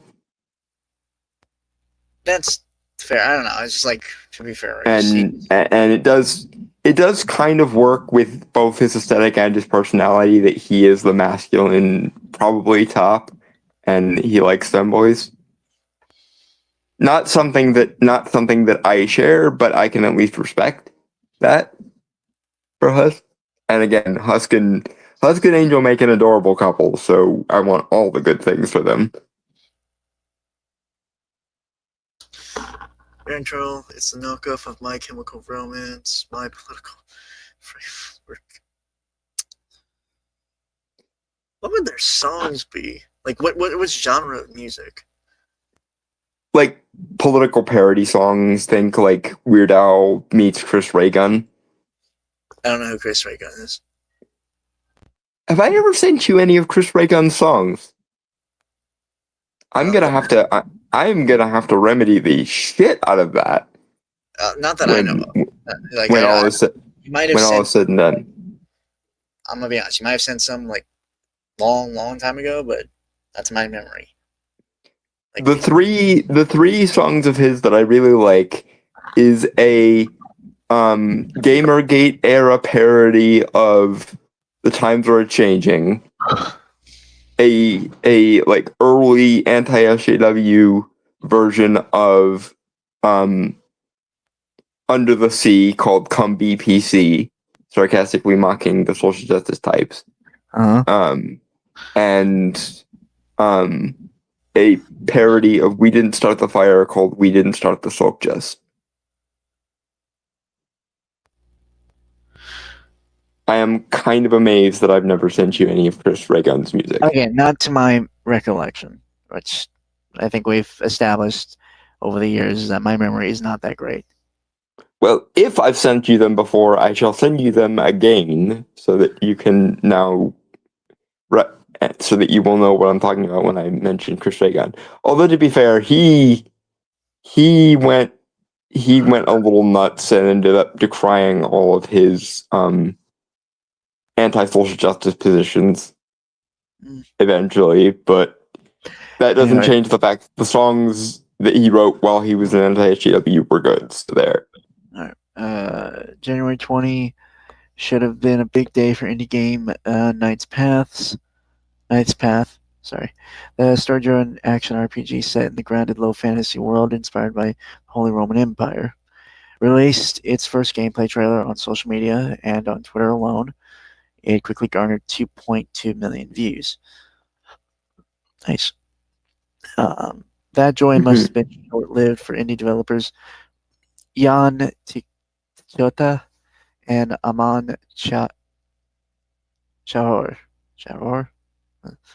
However, as the team had spent the last 2 days defending the game against allegations that it copied Warhorse Studios' Kingdom Come Deliverance franchise alongside sharing that it won't contain LGBTQ relationships because they don't care about modern agendas. Again, based. I mean, allegations of. I mean, to be fair, in game, like just in the games industry, like things get copied. That's just. Yeah, a game being derivative as long as it's good, I don't really care. I tend to agree with something that the mysterious Mr. Enter said with regards to this. Being derivative and good is better than being original and bad.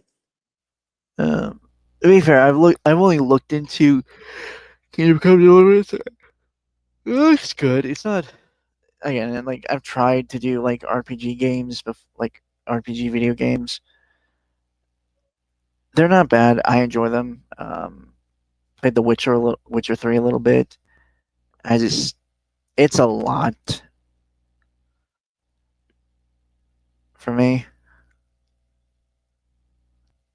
I haven't played one of those types of video games in a while. My friend Nick always lord dumps on me with regards to the Elder Scrolls franchise, so I know a lot about that one, and I know a lot about Elden Ring because I saw a bunch of Let's Plays about it. But it's been a while since I played that kind of video game. Yeah. I don't know. Like I think just because I grew up playing like more like single player, very linear type games, I'm more used to that than I am like, like very big open world kind of stuff. I tend to like the like retro side scrollers, classic Nintendo stuff. That's where I tend to like. I kind of played the AC games when they were in their kind of golden age peak, like the Kenway series. Mhm. Yeah, Assassin's Creed. I will say, Mr. E2099 told me about Expedition 33, and that game is a fucking divinely inspired piece of just immaculate storytelling. So Again, if I ever get back into gaming, I want to play Expedition 33 because it is fucking amazing. Again, I was actually thinking like before all that, I was thinking of telling you about it, but then I had realized it's a very emotional story, very like so. And I don't get moved by character emotion shit very often. I do, however, get moved by craftsmanship, and somebody making Expedition 33 was on rare form when they made that. That every aspect of that game that I have experienced is a piece of fucking high art shit. Which, I mean, it is made by Frenchmen, and the French are well known for their high art tendencies, but holy fucking shit. It was founded, the studio that made Expedition 33 was founded by former Ubisoft developers. And now we know why Ubisoft continues to get shittier and shittier. If all their talented people are off doing fucking immaculate testaments to the fact that video games can be an art form, then that would explain why Ubisoft continues to circle the drain of its own incompetence. Well, the thing is, they're okay. So, oh Christ, okay, it's it's a whole company thing and art. I don't know. It's a whole complicated thing. Anyway, Knight's Path is on the back foot. Okay, I did want to go back to like again, like if it's, I'm gonna be honest, the copying thing. The issue I would have with it, obviously, if it's basically just a blatant ripoff with like A some like glorified reskin. yes, but if they're like copying like elements from it, like certain Yeah, elements of gameplay or anything like that, that's fine. That's okay. especially if you've got the skill to make a really good version of it. Yeah. Otherwise, it's the James Cameron's Avatar problem. The problem with James Cameron's Avatar isn't necessarily that it is a very obvious parallel to things like Dances with Wolves, Fern Gully, and like Captain Planet style environmentalism. It's that there really is nothing but that in Avatar. Like there's nothing really further to the mix, minus like some Matrix ripoff shit and the whole blue alien thing.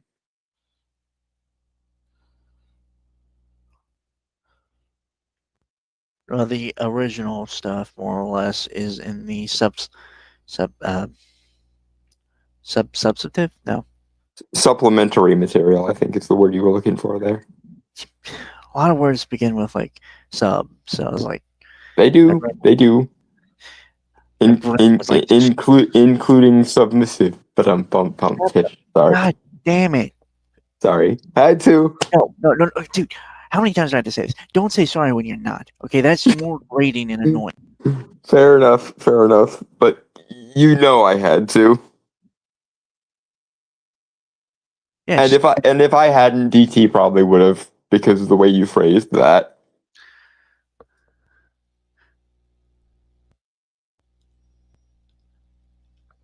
Yeah, but this is just a like public service announcement to Hollywood in general.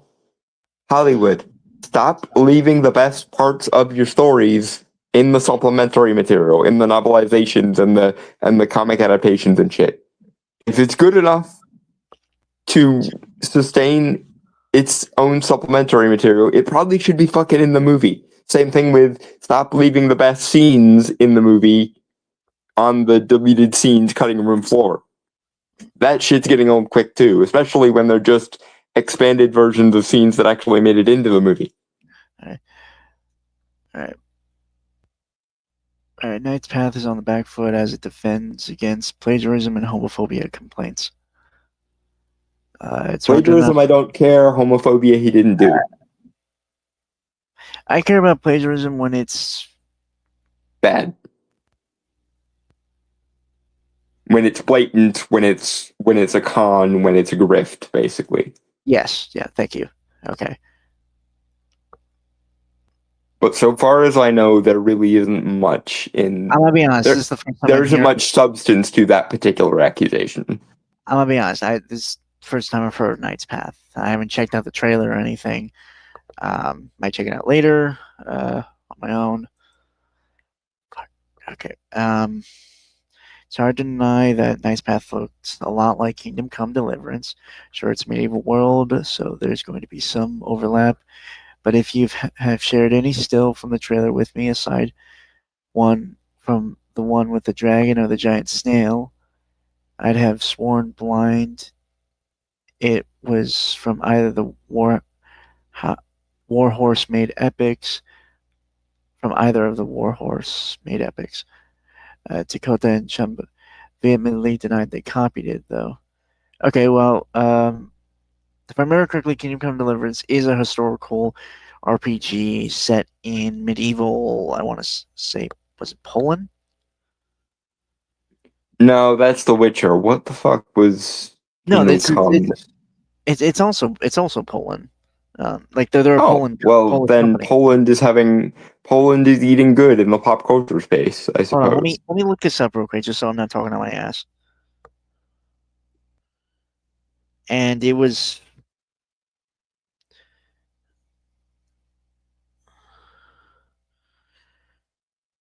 Be fair with The Witcher,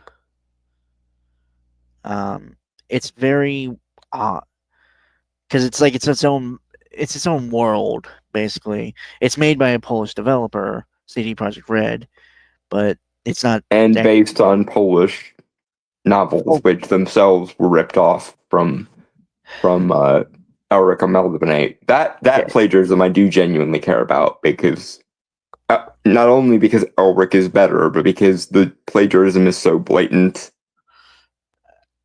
I care about plagiarism when it really being something off and not just doing something similar. Yeah, no, yeah, Yeah, that's fair. yeah, it's fair. It's I feel like like it's like the grift lazy distinction that I was making earlier. yeah, I feel like that's just like the common like stance on plagiarism. If it's basically the asylum version of whatever you're plagiarizing, then yeah, that's shit. You know, Which isn't to say that the asylum never does good shit, to be fair. It's just it's a very good example of the kind of ripping off we're talking about.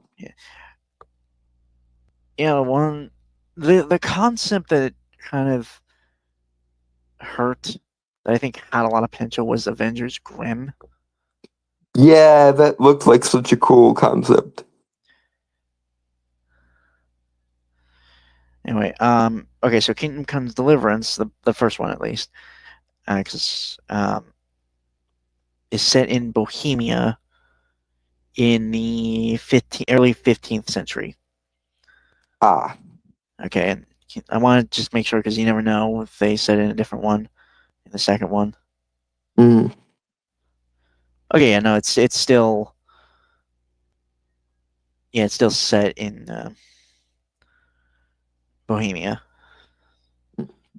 which would be I think so it's Czech Republic. I'm sorry, I fucked up on that one. Yeah. Yeah, it was. I was gonna say yeah, I remember hearing a story that these guys were making it during the war. They made this game when like shit was going on. Like the first game, I mean, like Mhm. you know, the whole Russian thing going on, so which is kind of crazy when you really think about it. Anyway,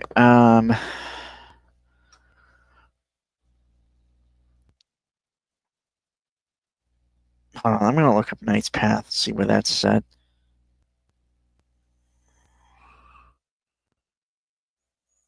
I think it's just in Europe more generally, but I could be wrong. You never know. Again, it's supposed to be low fantasy, so Mm.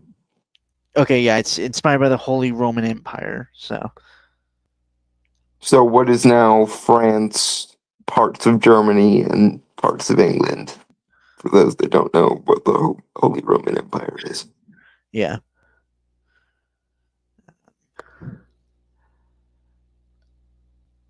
So I mean, it's so yeah, it's medieval in a sense. So from what I gather, most relative medieval that was during the like close to the 15th century, right? Holy Roman Empire. No, that was earlier. Would they still Holy have Roman. would they still have similar armor sets or anything like that? Depends on what you mean by similar armor. Like heavy plate armor wasn't really a thing until the like 1400s thereabouts. Okay, so it does look like they are taking some. I don't know. When was Charlemagne alive? Because Charlemagne is probably the most famous Holy Roman Emperor. That's a good way to get the years there. Because Okay. I don't quite remember off the top of my head. 748 to 1814. Yeah. Okay. That's yeah. That makes yeah. I knew the Holy Roman Empire was earlier than that. Right. It's just like I was looking at some images that had like kind of the quote unquote main like the cover character, right? Mm. And it had like plate armor with like I don't know. So that's what was confusing me. But Well, yeah, there's a difference between partial plate armor and full plate armor. I wish my friend Sean was here because he he knows more about the kind of martial shit like that. right? I do But love them. visually distinctive, and again, like since it's low, they're doing low fantasy, which I think Kingdom Come Deliverance set on doing more very realistic, like 'cause it's supposed to be set during like in Bohemia during like the Civil War was happening at the time. Like I think it was like Charles something 15 like gives like 1403 I think. Yeah. So Like, that yeah, that's almost like an 800-year difference in setting. okay, so it's during the Civil War following the death of Emperor Charles the Fourth, focusing on the tumultuous early 15th century Holy Roman Empire and rise of the Hussite Wars. Mm. Yeah, highly realistic, non-fantasy medieval world. So really, the plagiarism thing is, like you said, it's not viable here. Yeah, there isn't much in the way of a substantive argument. The most you could say is that it borrows aesthetics from it, but so if we're being that broad about what counts as plagiarism, then that's like saying there's no difference between Kingdom Come Deliverance and fucking Elden Ring or something like that. Oh, there is. Yeah, and Yeah.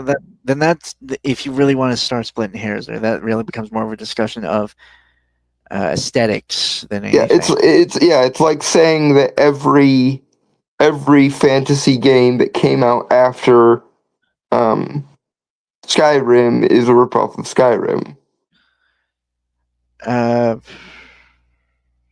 I'm fairly certain there were, obviously. I mean, like when there's a There popular were obviously there were obviously attempts to cash in on Skyrim's popularity, but not every medieval fantasy game that came out since Skyrim is a direct ripoff of Skyrim. At most, it's them kind of chasing the popularity of it for the sake of this is really popular right now, so now is the time to make one of those if you're so inclined to make one of those. Right. Okay.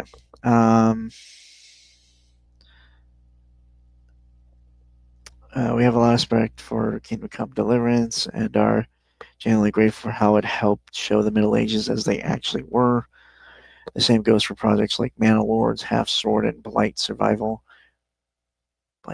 Oh, that was like that medieval zombie game. I remember seeing like clips of that.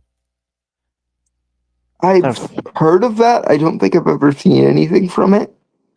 I think it's still in development. Like, there's been like some teaser stuff for it. Oh, I was gonna say I didn't think it came out yet. Yeah, like I remember seeing a teaser for it a few years ago. Has it? Okay, yeah, it's still coming out, but it's delayed. Current expectation and release is 2027. Okay, so that explains why I hadn't seen any like let's plays or clips of it, which is usually how I know that a game is popular enough when it starts popping up as let's plays on my YouTube feed. Blight Survival is a cooperative medieval action horror roguelike game where up to 4 players fight monstrous zombie-like enemies in a plague-ridden 14th century world, blending visceral combat with extraction-style mechanics. That's a neat trick to kind of parallel the rotting of the zombies with the like plague-ridden nature of the Black Death. That's a cool parallel to draw. Actually. Yeah. Anyway, their statement begins, Nice Path, even as a low fantasy world, comes from the same place of respect for history, medieval architecture, and armor. Any similarities do not come from copying, but from drawing from the same real-world past. Yeah. Like okay, based. That's as far as I'm concerned, that is case closed. Now they could be lying, but I kind of doubt it, to be honest. Mm-hmm. I kind of doubt, to be honest, that's the whole thing. Mm. Yeah, I don't think they're lying. I'm just leaving it open as a possibility of that could be a PR statement, but it sounds sincere to me. Yeah, but even if they were lying, there's not enough parallels between Kingdom Come Deliverance and Knight's Path to make me think that there is a case for plagiarism just by itself. So the evidence does not suggest that they are lying, and my intuition does not say they are lying. I could, of course, be wrong, but if they are lying convincingly. Because there's enough difference between the two games that I don't see much of a parallel. I just hope this approach continues to grow and even reaches the movie industry, so that one day seeing 15th century armor will feel as natural as wearing World War II uniforms on screen. Not as something copied from another film, but simply as what people truly wore at the time. Yeah, historical accuracy would be nice. I mean, yeah, like I think we had this discussion when we were talking about the Odyssey. Is like depending on what kind of style you want to go with, when you're like doing like a historical epic or whatever, Yeah, you either have to go extremely stylized or wholly accurate. and I don't remember if I mentioned this when I reacted to it, but the thing with the Odyssey as an example is not only would historical accuracy just be good on its own merits where possible, but also this is actually an instance where being historically accurate would make the movie more aesthetically pleasing and less shitty looking. So even if you don't give a damn about history, being at least closer to historical accuracy would make the movie look better, period. And you may not view historical accuracy as a metric for criticism, but I think everyone can get on board with you're being historically illiterate, and it also makes the movie look worse, which is like the worst of all possible worlds here. Like being historically inaccurate for the sake of aesthetics is something I'm not necessarily against all the time, but if you're being historically accurate and also aesthetically shit, then yeah, no, you have no leg to stand on at that point.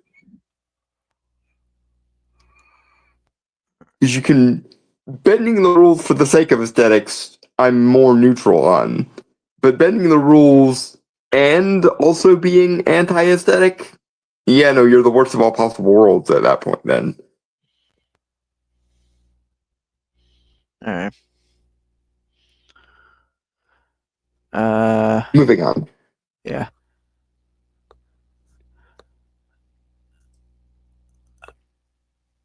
We're confident over time as we share more materials, and especially once players get their hands on the upcoming demo, it will become clear just how different Knight's Path is as a game compared to Kingdom Come. You guys have dragons, apparently, so you're already doing differently. Well, yeah, if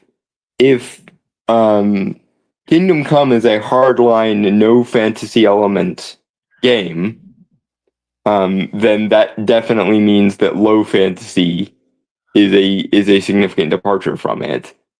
Mind you, as someone who specializes in particularly occult and magical history, there is an argument to be made that going a hardline and no fantasy rule on a medieval historical setting is actually ahistorical, because like there were professional cunning men and cunning women in all throughout medieval Europe and shit. And like astrology was not just commonplace because of that. It was also commonplace because at the time, the standing theories about medicine were that astrology and medicine were related. So avoiding any like fantasy or fantasy iconography in your medieval set game might actually ding you in terms of historical inaccuracy there. The only thing I guess you could do would be if you went the hardline materialist atheist, none of it works like rule, but even that would be ahistorical because we know that at least a majority of the like herbal remedies and shit that came from cunning men and cunning women worked, even if you don't want to say that like the ritual magic worked. So yeah, but that's me and my autistic special interest of magic in all things is based.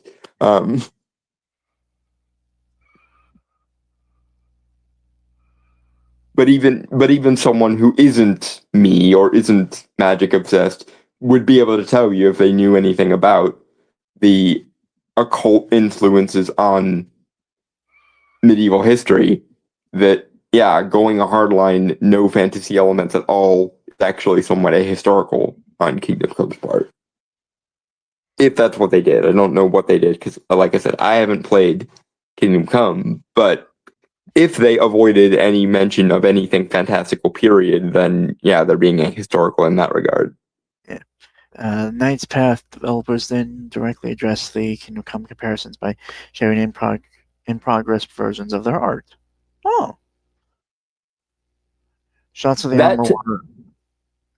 Yeah. That tells me that the people behind Knight's Path really care about their fan base, which is once again based. Liking your audience is always a good idea for authors if they can manage it.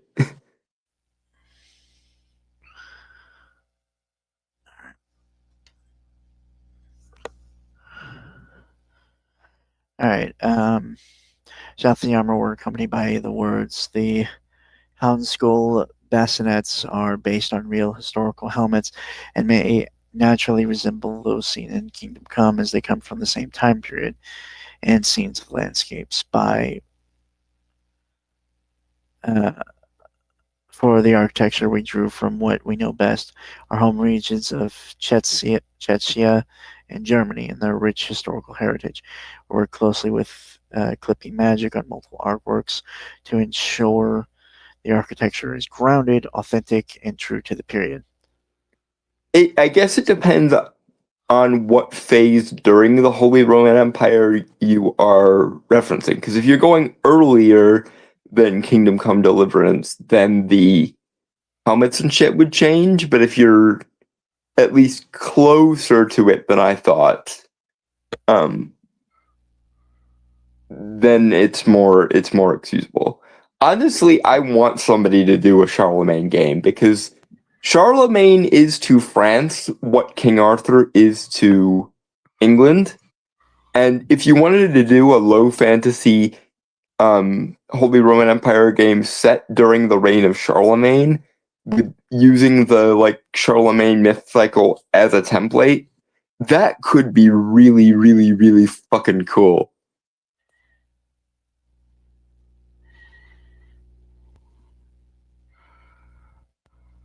Would also give you a lot of character, a lot of player character options because there were multiple knights that were said to have particular, like, specialties and things during the Charlemagne cycle. The duo's words read, "Fair, measured, and from a place of caring about history," but then they put their foot in the mouth, angering large swaths of their potential audience. In response to an image displaying one of the Knight's Path's distinctly un-medieval romance options, the duo were asked if the game would feature LGBTQ representation. They simply replied, "We care about gaming and fun, not modern agendas," a strange, inflammatory statement. Okay, no, it really isn't. Because here's the thing. This tells me that you're not actually interested in games for their own sake. You're interested in games as a cultural and political tool. Because to me, both of those statements sound like someone who is sincere and genuinely gives a damn about their fan base. Because again, I'm even a gay dude, and I would like it if games prioritized fun and universality over force feeding LGBTQ crap, especially because people who explicitly politicize LGBTQ crap, write absolutely shit gay characters.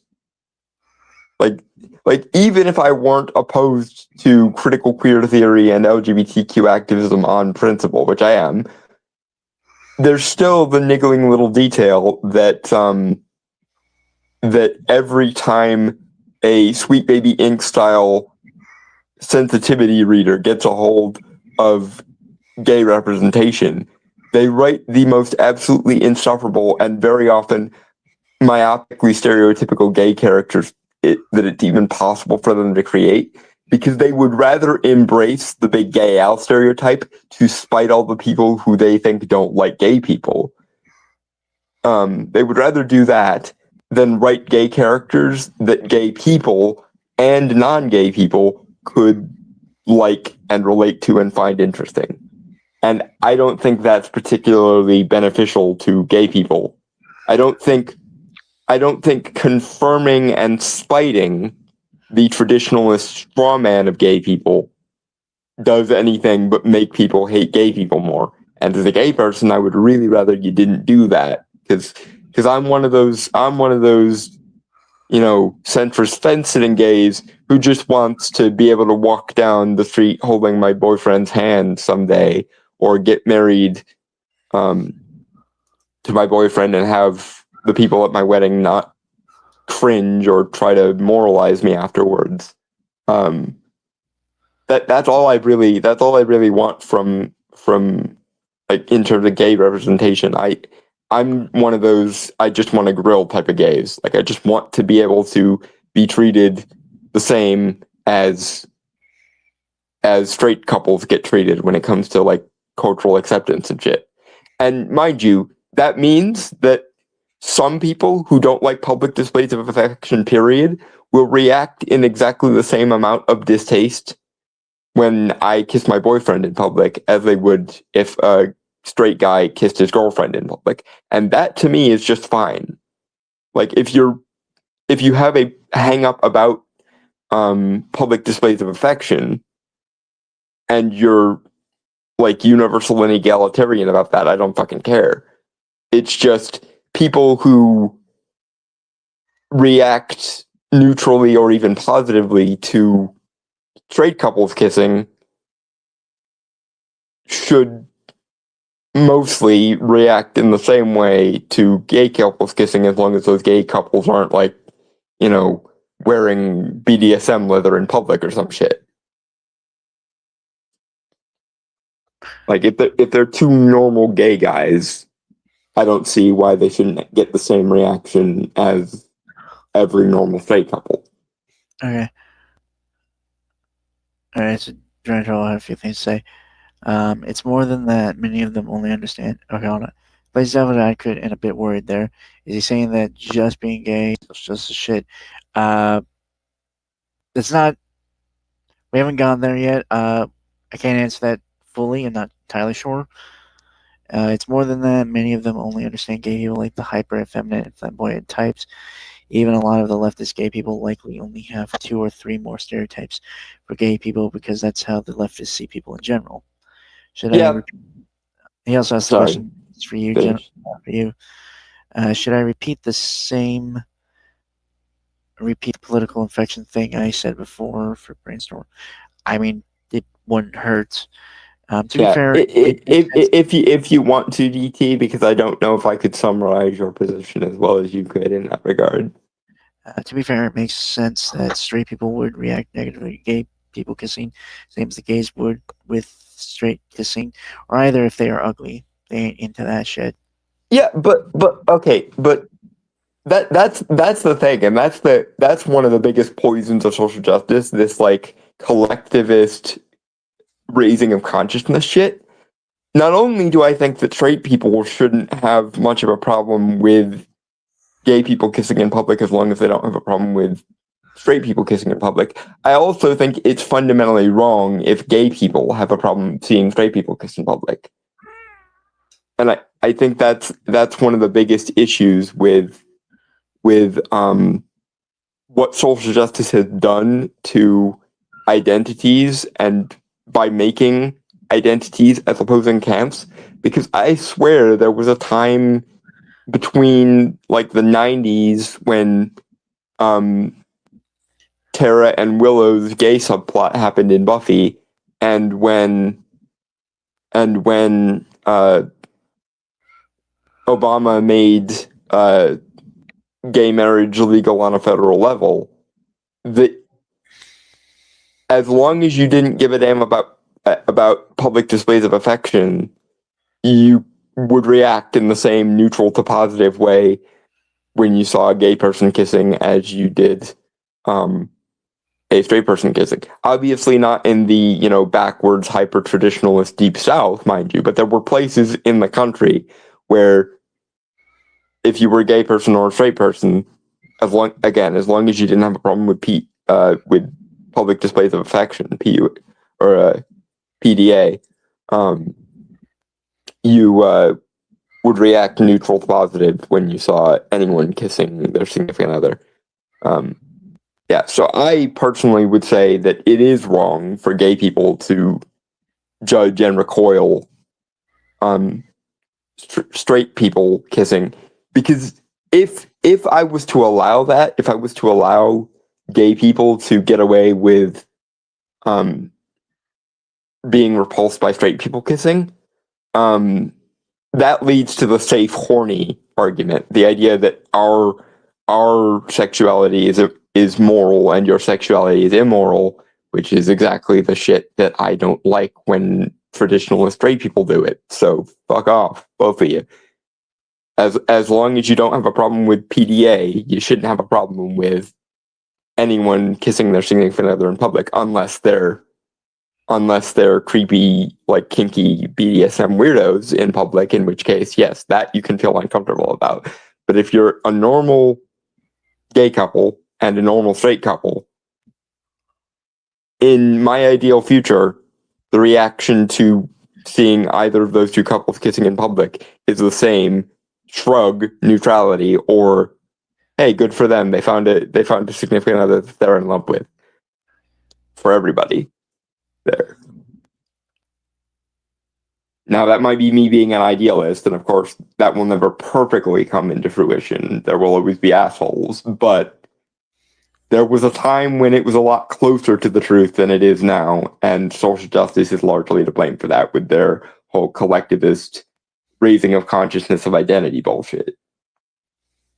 Because before the, safe horny concept, it wasn't really considered normal or acceptable for gay people to be repulsed by straight romance. And nor should it be, in my opinion, anyway.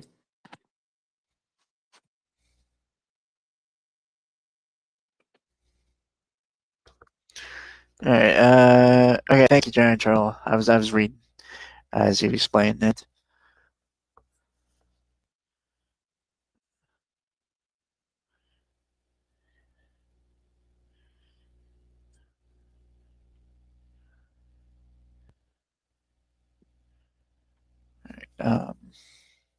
When you finish it right there, I'll. Of course, Nice Path's religion is under no obligation to include anything, but this particular phrasing seems like a dog whistle for a Gamergate crowd, shows ignorance of the relationships that were actually happening at the time. Okay, let me be as upfront as I possibly can be about this. If you think that, it is because you are the out of touch ones and the ones on the wrong side. Because I will say this as often as I have to. By and large, there are exceptions. Don't, come at me with the exceptions and blah, blah, blah, blah, blah. But by and large, Gamergate were the good guys, social justice was the bad guys in that arrangement. And I'm saying that, again, as a gay, crippled polytheist. So don't at me with this Gamergate was inherently traditionalistic or fascist or whatever the fuck, because I was there. I was in the at least audience of Gamergate back in the day. I wasn't quite as in the trenches as I was when it came to Comicsgate or the Fandom Menace, but I was at least in the speculator or in the spectator seats for Gamergate, and Gamergate was largely a center-left movement when it started. And many of the people who are right-wing now that weren't right-wing back then were forced into a more right-leaning position by social justice constantly conflating them with traditionalists or fascists when they weren't. And it would have been very nice if the likes of Sargon and V had stuck their ground and not let the neo-Hegelian progressives appropriate the term liberalism, but we don't live in that world anymore because they got a few to quote Robin Williams Genie, one too many hits with the snake. Yeah, but yeah, Gamergate was a center-left movement in the broadest terms, and was largely about neo-Hegelian progressives trying to co-opt the term liberalism, and a bunch of classical liberals not wanting them to do that. Well, classical liberals and right and left-leaning libertarians, because there was a right-wing faction in Gamergate, but it was the right-wing populist libertarian variety of right-wing. Hey, hold on, I'm gonna cut you off. Yeah, moving on. Okay. Unless you feel like you got anything else to say about. No, that was it.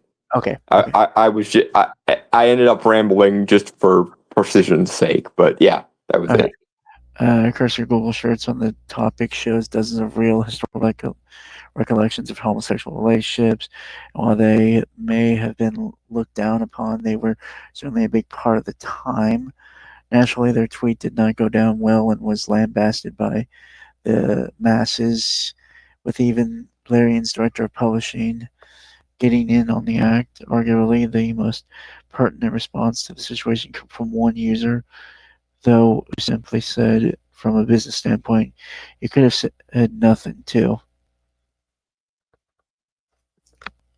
Well, no, because he wanted to show that he is on the fan side, the non-political side, the I just want to grill and so do my customers side. Which again, this is why I was very clear about this. Gamergate were the good guys of the Gamergate scandal. The social justice mongers trying to make everything be explicitly political in a social justice and neo-Hegelian way were the bad guys. And I don't care how many game journals I piss off when I say that. I am still, for the record, a classical liberal in principle, stroke small L libertarian in principle, and a Scandinavian-style social democrat in terms of policy, in terms of actualizing those principles. I am not one of the people who gave up on the left entirely and went right wing. I am still a Bernie Sanders circa 2016. I am still a Bernie bro who voted and supported Bernie both times, only to have Bernie stab me in the back both times, and or having the Democratic establishment shun Bernie both times. But yeah, no, I am still left wing. I am just a small L libertarian left winger and a populist and a anti-moralist and anti-institutionalist, and therefore social justice can get fucked in the same basket as family values, pole-clutching, Helen Lovejoy traditionalism. Thank you very fucking much. My ideal world is the world of the 80s and 90s, or the late 80s through the 90s, obviously post the AIDS crisis, because that was the whole thing, where neither social justice / political correctness nor family values traditionalism had much of a sway, and the counterculture was on the side of opposing moralism in general. Hey, Dom. Yeah. Moving on. Okay. This is from the Escapist Magazine.com, written by Craig Robinson, published January 23rd, 2026.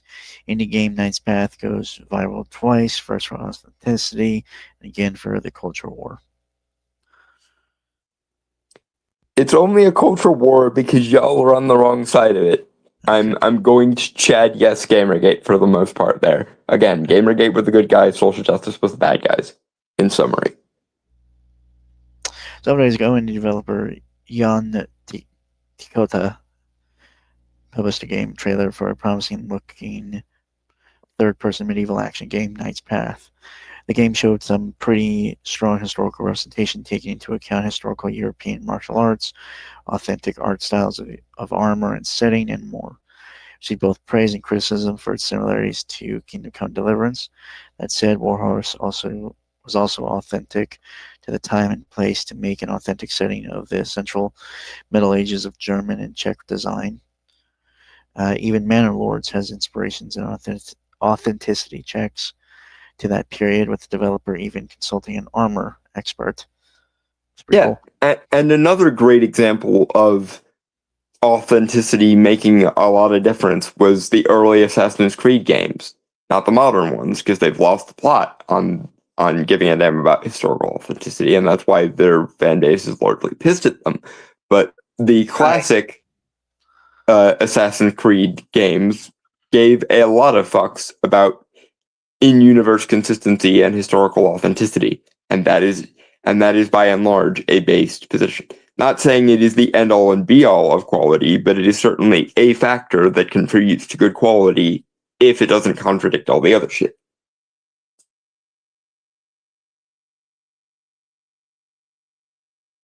Moving on, unless you wanted to go off as the token Assassin's Creed fan on the panel.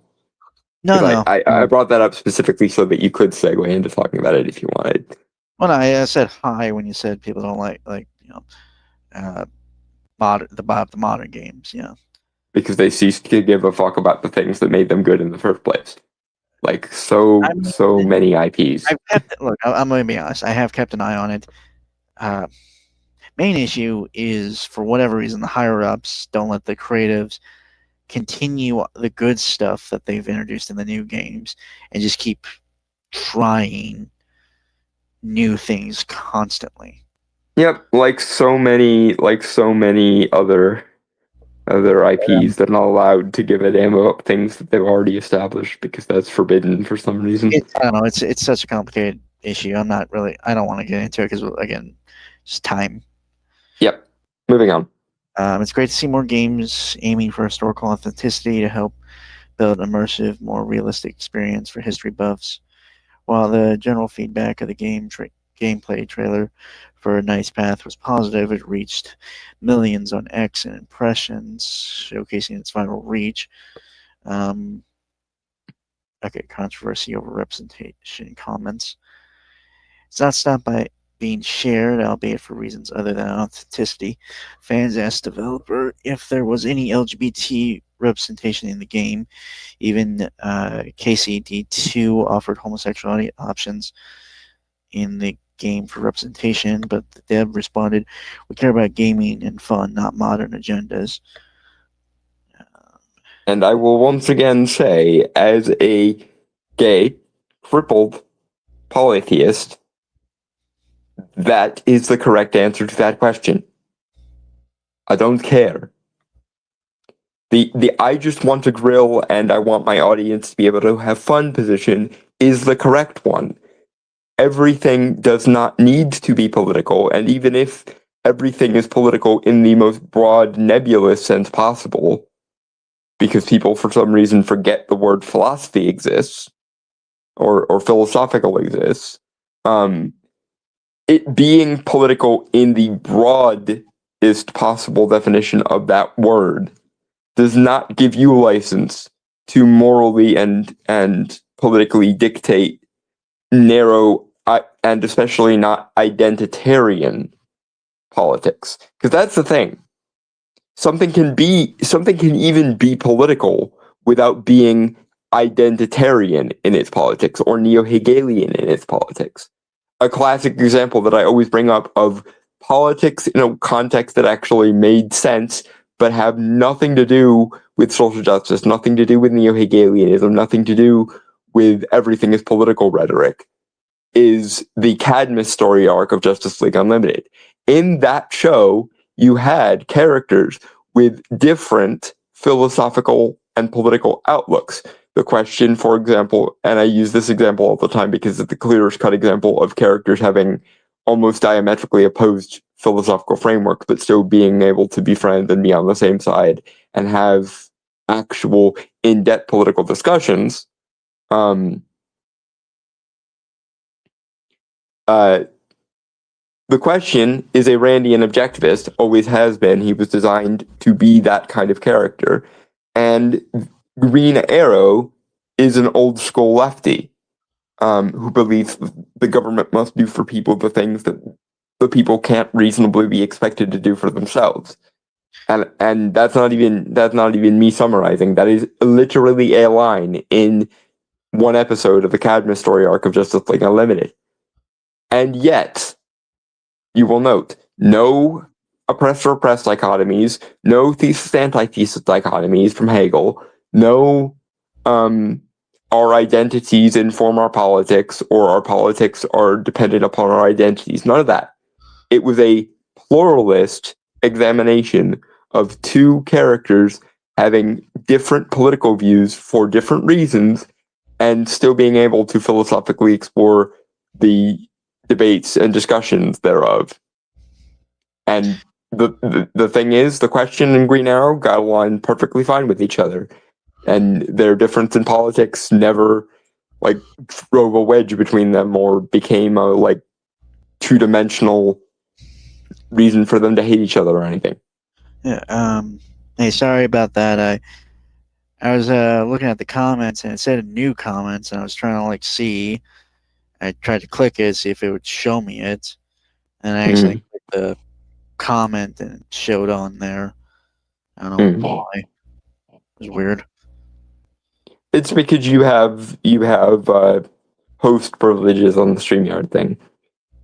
Anglintine can do that too, and I used to be able to do that when he had me on as an admin.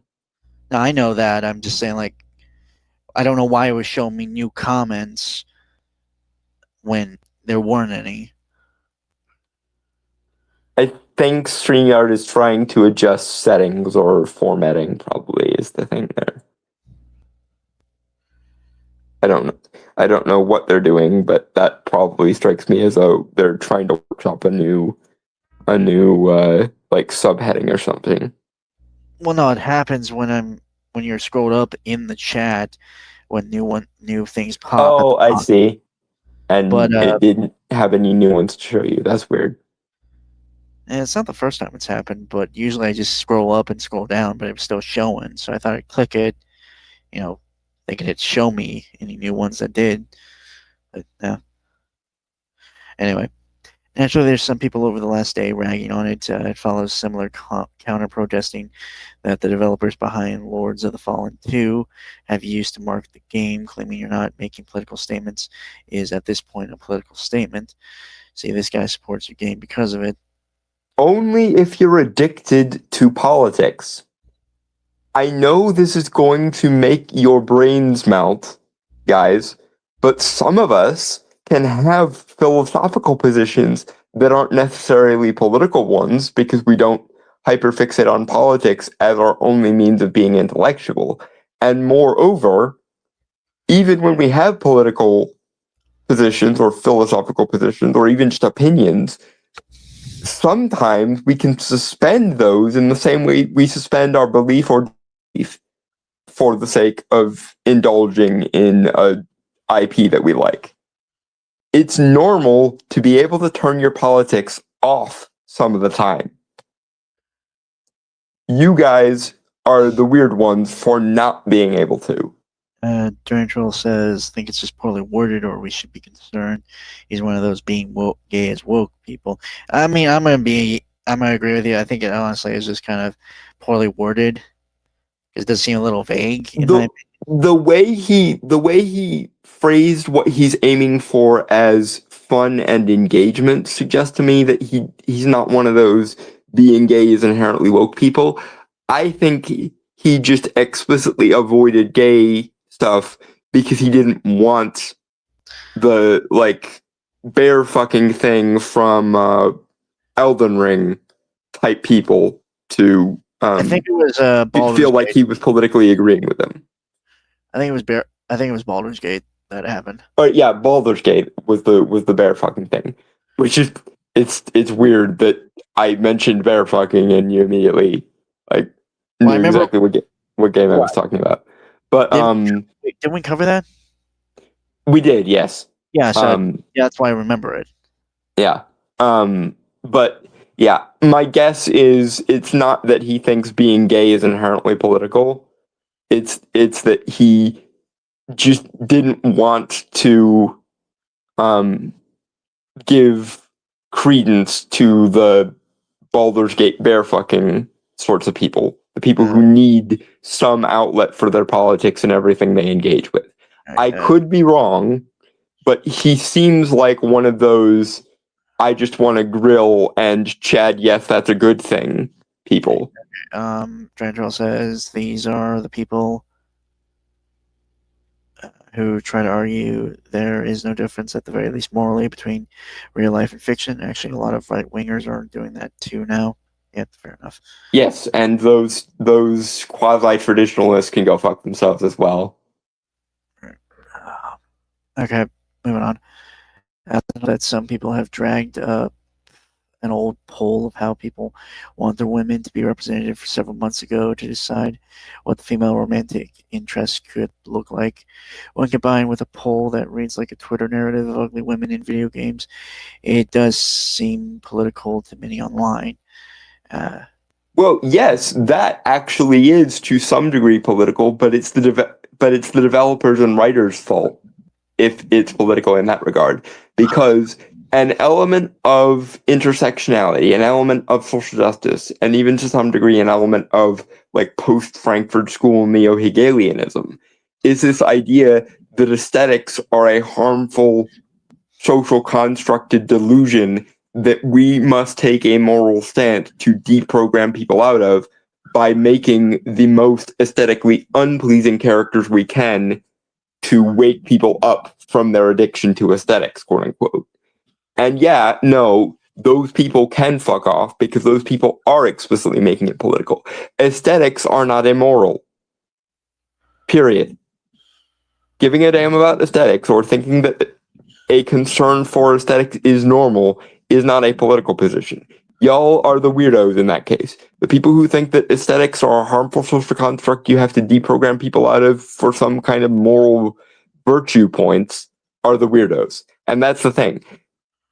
It's only weird to you, games journos, in The Escapist and in The Gamer, because you are the people who consider it normal to consider aesthetics to be immoral and consider it a moral virtue to deprogram people away from aesthetics.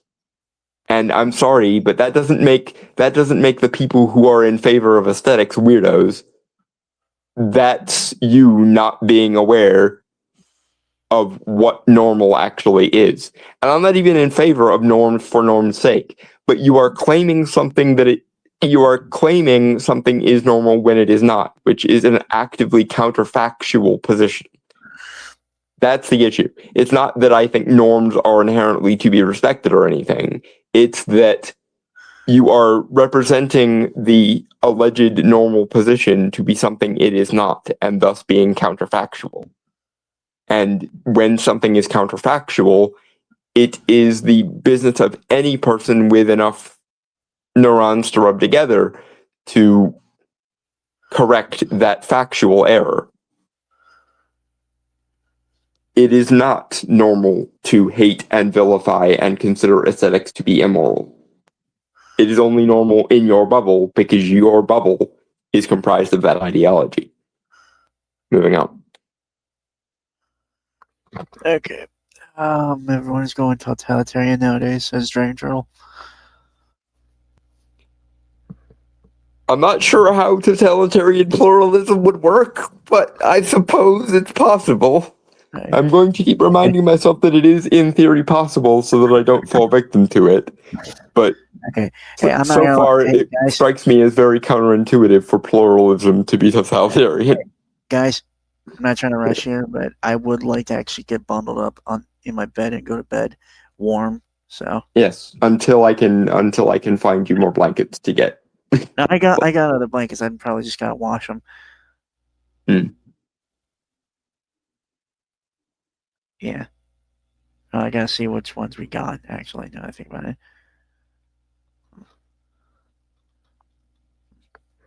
Okay, outside of that, the developer is not even responding too much about the contemporary politics of the game.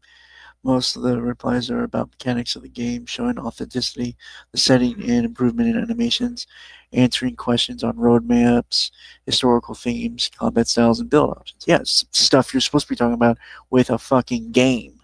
Yes, the things that actual fans give a damn about, the ones that aren't politically brain rotted to the very core of their beings. It's actually the non-fans who treat every IP as a means to an end rather than an end in itself. That is probably the most quintessential metric I can give for whether someone is a real fan or not. A real fan is someone who views the value of a given IP to be an end in itself rather than a means to an end. Especially if that end would be socio-political or moral in nature.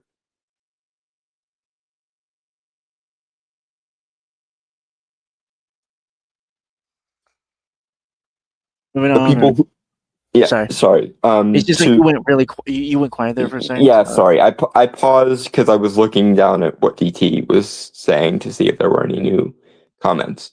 But to put a finer point on it, the people who instrumentalize their allegedly favorite IPs are not real fans. The people who treat the IPs they like and the lore and in-universe logic of the things they like as an end in themselves and judge them on that internally consistent basis are real fans, not the people who instrumentalize everything they engage with. Moving on. All right. The fact is, if you're even remotely interested in another historical simulator set in medieval Europe, you'll be in for a treat next year. It's certainly on my wish list as a former history student. But it's also valid if you want to avoid the game because it's coming across as in a less than positive light. No, it really isn't. That's a you problem. I'm sorry, but I'm gonna be hardline on this. You guys are the problem, and you just don't see it because you're too insular in your own bubble. It actually isn't particularly valid to avoid a game that you would otherwise like for political reasons. Because again, some people have political positions that they don't consider the center of their being.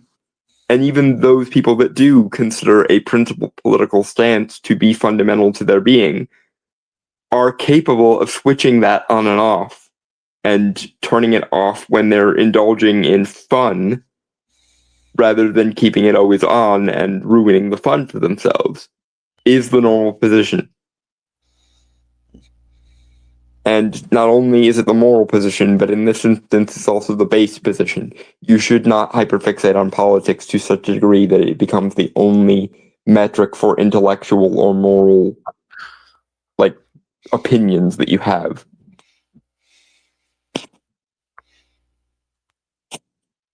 That I guess that is me kind of being a hardline pluralist, hardline libertarian / anti-authoritarian. So maybe that's what DT was referring to. Maybe I have become a totalitarian, small L libertarian pluralist. Lol, somehow. Moving on. Okay. If you're concerned, there's also a Central Middle Ages game set in Italy with a female protagonist and a potential romance involved. So there are certainly options for the historical market right now, no matter where you stand.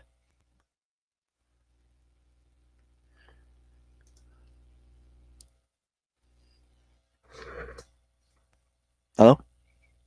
Sorry, DT posted a thing I was reading. Anything to say the last part or no? No. I've already said I think what's worth The next saying thing. is regards to it.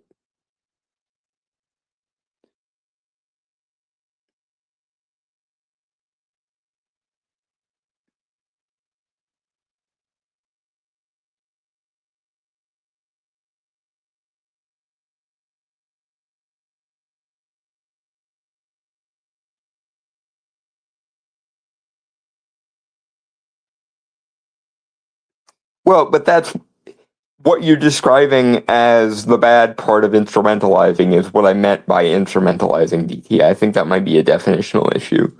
I'm not saying you can't also look at things from a secondary level, from a utilitarian perspective as regards your morality. But that I think is the biggest problem. We have been so fucked to death, like as a civilization, as a culture, by the idea that themes and sociopolitical / moral rigmarole matter more than in-universe logic, character consistency, or the quality of the product. Instead of mattering in addition to the in-universe logic, the consistency, or the quality of the product. I think if we went back to the idea that themes and morals and interpretivism is a secondary element to the quality of the product, that's just fine. I have no problem with someone who adds themes or morals or political and philosophical positions to their metric as to what they consider to be a good game. But the problem with a lot of academia and a lot of literary theory in today's day and age is we live in an age now where themes and socio-political gobbledygook matter instead of in-universe logic, character consistency, or the overall quality of the product. And that is the dead center heart of the problem. I don't mind people who view themes and politics and shit and interpretivism as a supplementary form of analyzing media. But the people who actively shun in-universe logic in favor of viewing themes and politics as the only mechanism of value are the problem. We need to go back to themes are great if you can find them, but their value is ultimately secondary to the rest of the value of the thing. That would be my solution to what you were describing there. Moving on. All right. Like I said, these are the last two things here I sent. Yeah. So I'm gonna be honest, I don't really think we have much to say because I don't think either of us are really tied to this. The Masters of the Universe official teaser trailer, which is 2.5 minutes, so it's really just the first fucking. I mean, I like a lot of He-Man stuff, especially the 2002 He-Man for as short-lived as that was. That's fair. I also, to be fair, I got more into because again the 4 years difference between us. I got more into the 2011 Thundercats series. Yeah, 2011 Thundercats was also good. It's just I remember I saw 2002 He-Man first because it came out first. I know. Again, I didn't see it because it was kind of before my time. Yeah, yeah. I can imagine you wouldn't have seen that unless you somehow found it on reruns or something, which I don't think they even reran it much. So that would be weird. Honestly, I watched the first few episodes on YouTube a few years back. Yeah, that makes sense. Yeah. Probably after I mentioned how awesome it was, I'm guessing. No, way before we even met. Yeah. like early high school, I think. Yeah. But by the power of Grayskull. Right.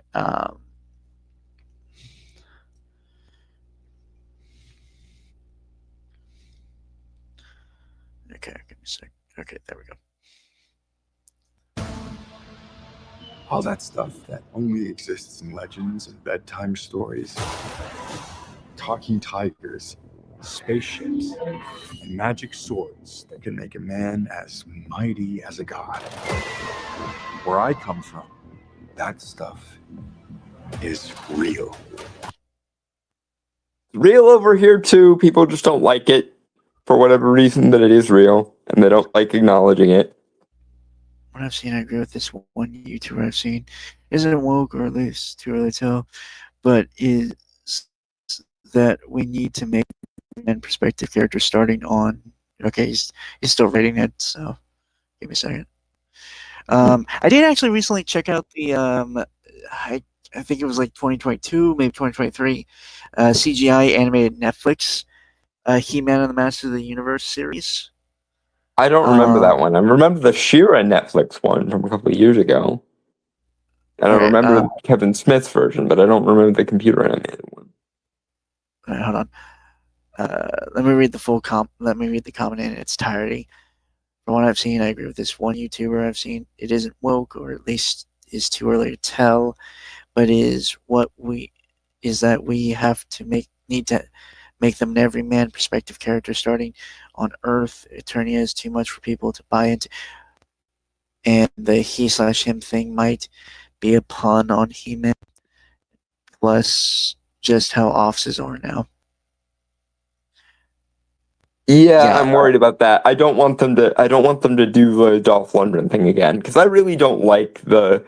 Well, no, it starts on Earth and then heads to Eternia. So it starts mundane, like typical like journey kind of stuff. Okay, well, yeah, someone being effectively isekai'd over to Eternia, I would have less of an issue with, but I'd much rather just have a fucking He-Man movie set in Eternia, for God's sake. I don't know why that's such a fucking problem. I don't know why, like, given the culture now, given like Guardians of the Galaxy or like other stories like that, like Dune. Or Warcraft, or I know you don't like Dune, but it works in the comparison here I'm given. Yeah.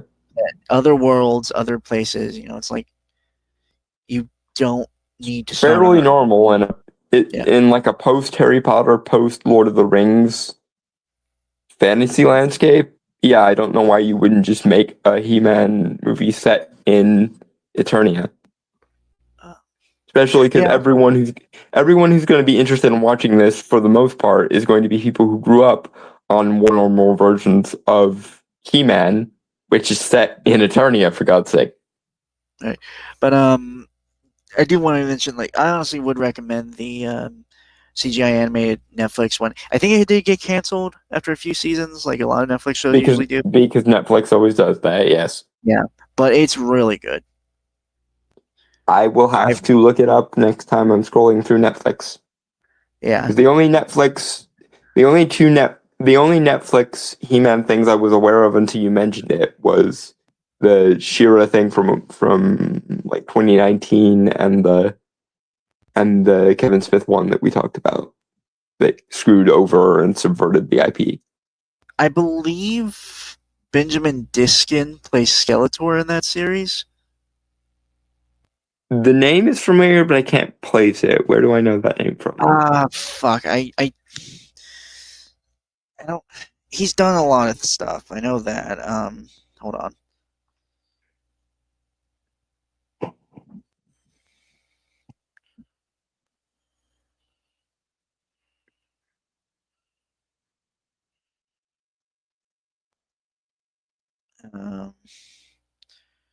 Hold on.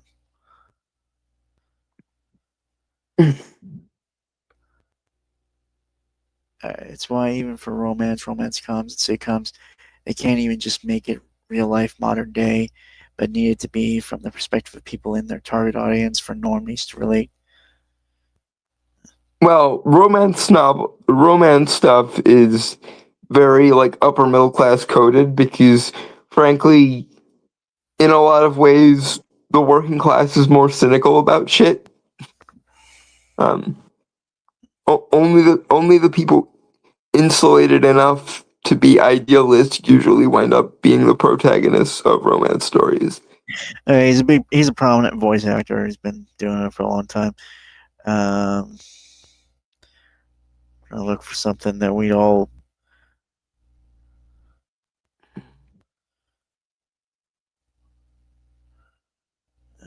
Just give me a second. He's in a lot of stuff. Holy shit. Sorry.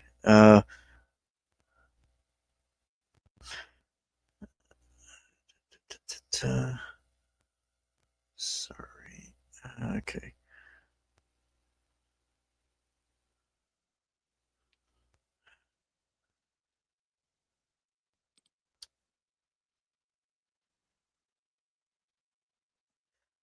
Damn, you haven't seen Bleach. No. It's on the list of things to check out. People have recommended it to me. I just haven't gotten there yet. I'm gonna be honest. I would just recommend watching the abridged series on YouTube, even though like it's not finished yet. But is it more like DBZ abridged, or is it more off the wall like Yu-Gi-Oh abridged, or some of the other abridged ones? I would say it's fairly a lot more like here's the thing with Bleach. It's a lot. As like a lot of shonen anime are. That is something people have said. It's one of those very off the wall sorts of animes. Well, it's a shonen action anime. But what I said is like it's just like in terms of there's a lot of like you know how like they go like a lot of episodes and stuff, and the bridge kind of boils it down to the specific main plot points and stuff.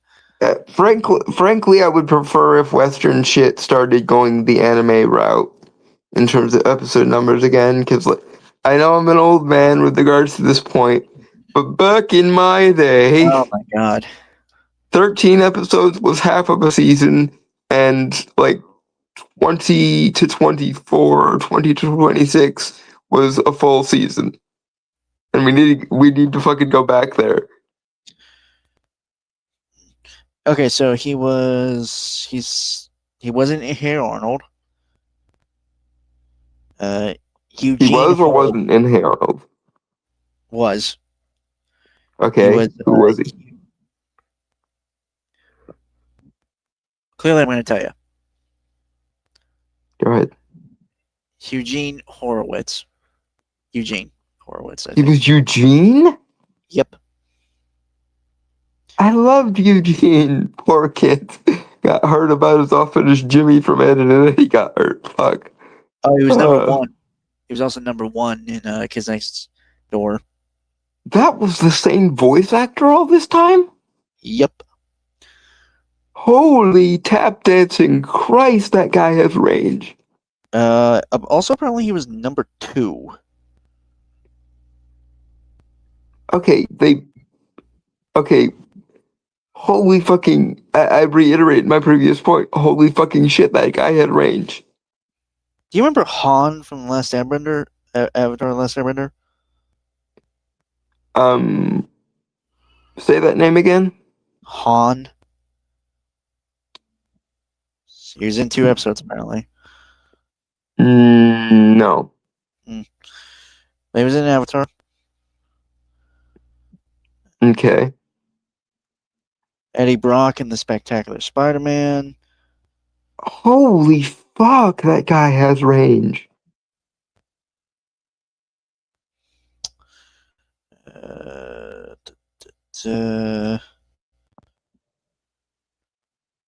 I can kind of hear it looking back now that you mentioned he was also number 2 in K&D. Also like number 1. I can kind of hear the similarities between number 2's voice, especially when he's a teenager in that one episode with the chili dogs. And as Eddie Brock's voice in Spectacular Spider-Man. I can kind of hear that now, but Yeah, he was still, also- my God, that's some fucking chameleonic range right there. Holy fucking shit! Now, mind you, he might have been younger when he played Eugene. That might explain some of it. Because if he was younger when he voiced Eugene, that might make sense. Still, Yeah. it's damn it. Because, and I'm not saying this is a bad thing, but if you're familiar at all with voice actors, you can start to be able to tell one person's voice from another. But I respect the hell out of voice actors that can be chameleonic. Like, pretty much every time Mark Hamill does a British or quasi-British accent, it will always sound like the Joker, Oh, but, hey, he was in a regular show too. which I haven't seen much of. I need to catch up Oh, on you regular son of a- show. Mm, I've seen a couple. I have seen quite a lot of season 1 because I did finally start getting caught up. Like, I remember the um reality bending keyboard and shit. yeah, it's a weird fucking show. Well, yeah, Well, I I remember. mean Well, that's the joke. It's called regular show because it very much isn't. no, I know. I was gonna say that's the tagline. Regular show. It's anything but. Yeah, Anyway, Which- back correct. to. Yeah. But yeah, he played Skeletor in in that new He-Man Masters of the Universe series.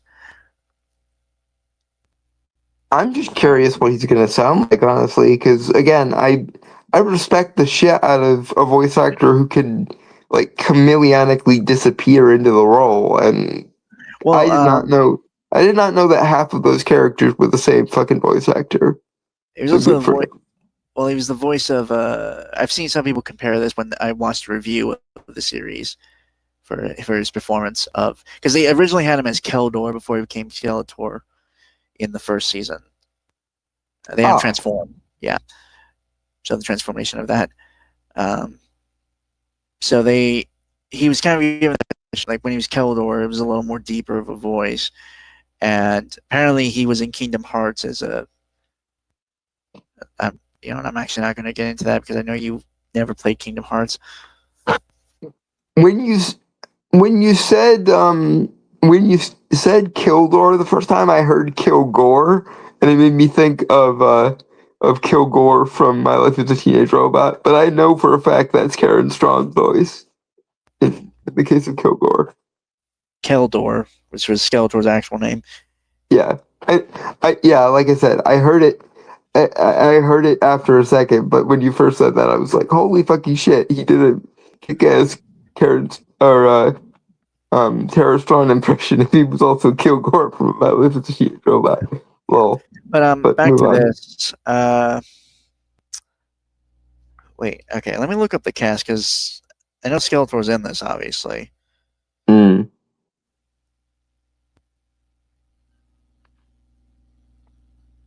It's supposed to be. Oh, it's coming in June. Neat. Oh, god damn it. It'll be a summer blockbuster. Well, I know who Skeletor What is.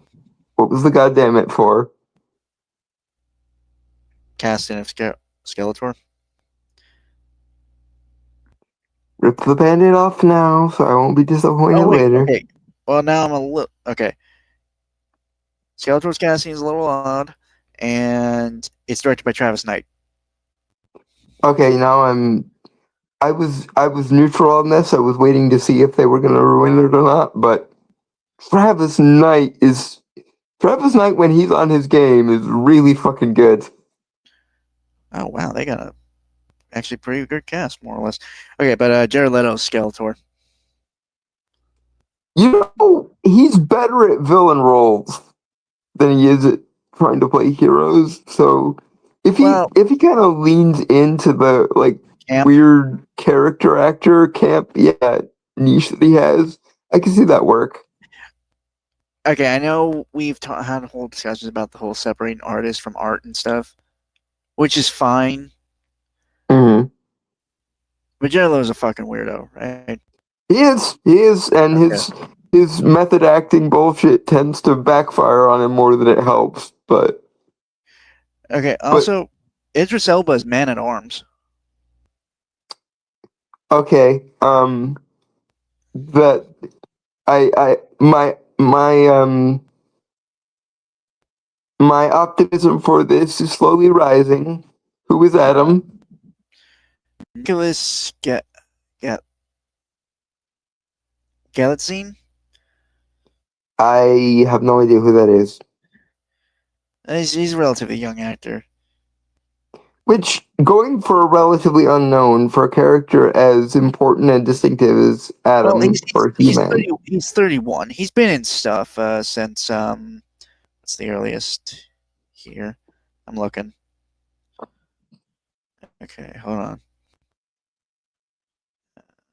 Okay, he was in Red, White, and Royal Blue.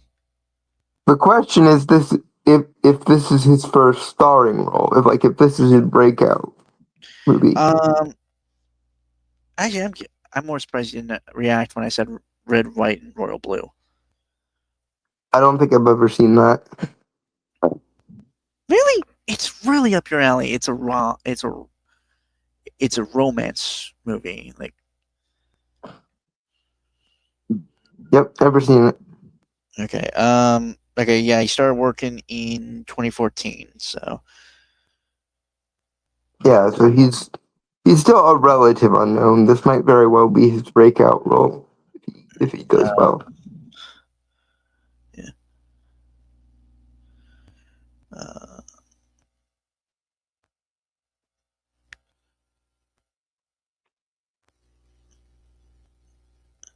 Yes. But shall we, by the power of Grayskull? Power Grayskull. I mean, I still have some gripes, but they're more technical than anything. And I mean, we've only been watching it for like 20 seconds, so it might get better. Who knows? By the power of Grayskull. Well,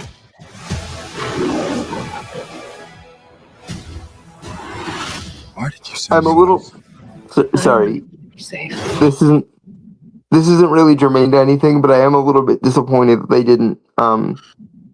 didn't put Cringer and Battle Cat in the Lion's place. Yeah, people have brought that up before. When I first watched the trailer before I sent it a few days ago, Like I saw in the comments some people. Although they said there was. Yeah, go ahead. Sorry.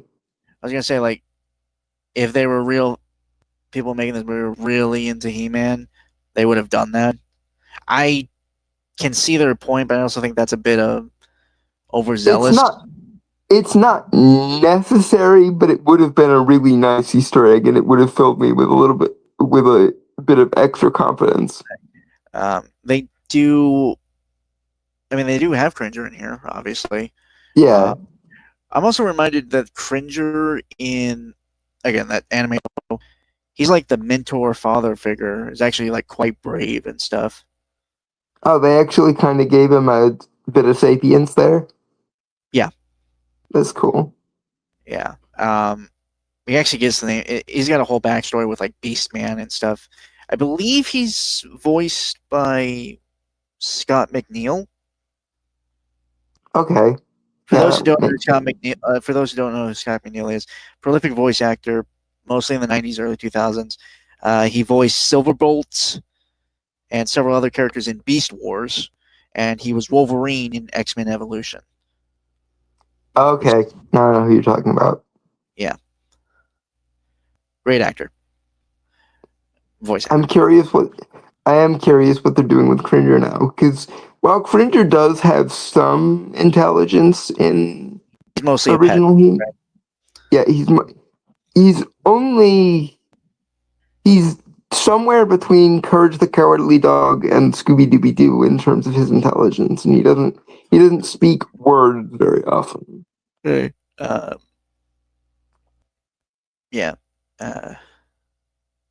I need to rewatch Courage the Cowardly Dog. It's been a while since I watched it. Okay. The only reason I keep thinking of Courage the Cowardly Dog is because I've seen memes of that people were basically taught to fight first when they hear when something dangerous comes knocking at their door. Mm. Like, okay, someone basically does that, like the courage music when he's like doing stuff when Oh, things are the like running slash like intrigue music. yeah, and they it just like the one I remember most, like guy doing that when he hears something spooky going on in his house and he's alone in his house, goes and grabs a chair and comes out ready to fight. There's a lot of really good memeable moments in Courage, Yeah. which is weird because it came out mostly in an era before memes. Like speaking of the music stabs, the like creepy la la music for stuff that's creepy but that's trying to look wholesome, like Fred the Barber and so on. That's another one. Oh, hey, And in Dawn, I don't mean to grant her last question. I feel kind of prevalent to ask now. Hey, Dawn, quick question. Would you rather finish more of the book tonight or tomorrow when we could start earlier, like at 9 Central or something, 2 hours earlier than that? Than now? Why, DT? Are you tired? Because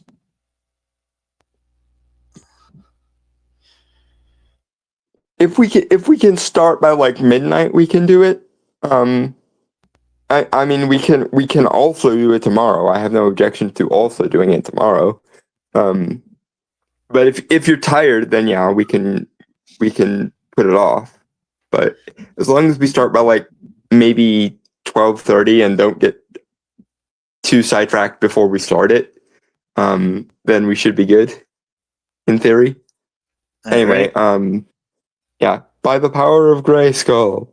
Also, it does seem like he knows of Eternia. He was just sent away to protect him.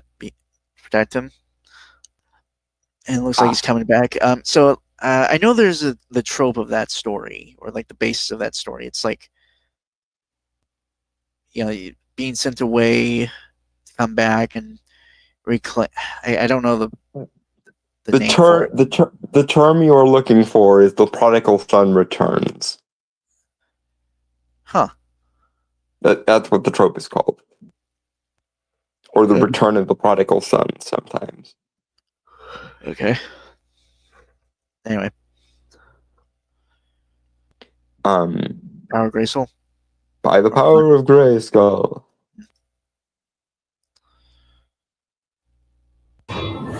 So I sent you to a place I knew that they'd never find you. There's Okay, that obsession with nerd stuff and sword things. It's not a good look for human resources. is that the actress who played? Is that the actress who played Jen talking there? Jen in Agatha all along, right? Yeah. I didn't notice that the first time I watched this. I thought it was her. I might be wrong, but that sounds like I've rewatched Agatha enough times to remember what this character sound like, and that sounds like Jennifer Kale to me. All right. No, just looking at the time. I need to get up early tomorrow, and Mort is wanting to talk. I figured better do it tomorrow because more time get stuff done, and also potentially for sidebar conversations as well, since they're almost inevitable. So yeah, probably tomorrow. I'll start when I get home and have a sandwich. Alrighty. Yep. That's also, fine, DT. Yeah, He-Man's name in Earth, Adam, obviously Prince Adam, but last name's Glenn. I wonder if that's a reference to something. I mean, it's got to be, obviously, but it might be like Errol Flynn or something like that. Glenn. Oh, Glenn. That doesn't. I mean, I'm assuming the creator of He-Man. That doesn't ring any bells for me, but I might be missing something. Aren't you always? Rude. How much? Okay, big question. How much do you know of He-Man lore? A fair amount. Because, like I said, I really, really liked the 2002 version. Okay. Okay. Well, I don't know. I'm not sure what Glenn is because I looked up the creator. It's his last name's Taylor, so I don't. Yeah, nothing is springing to mind, but that might be me. Ugh. But by the power of Grayskull.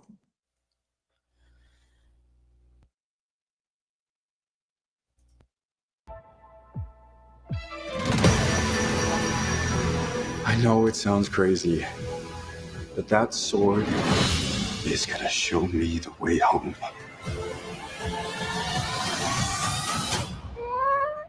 Sir, you I can't think do they at that. least came up with.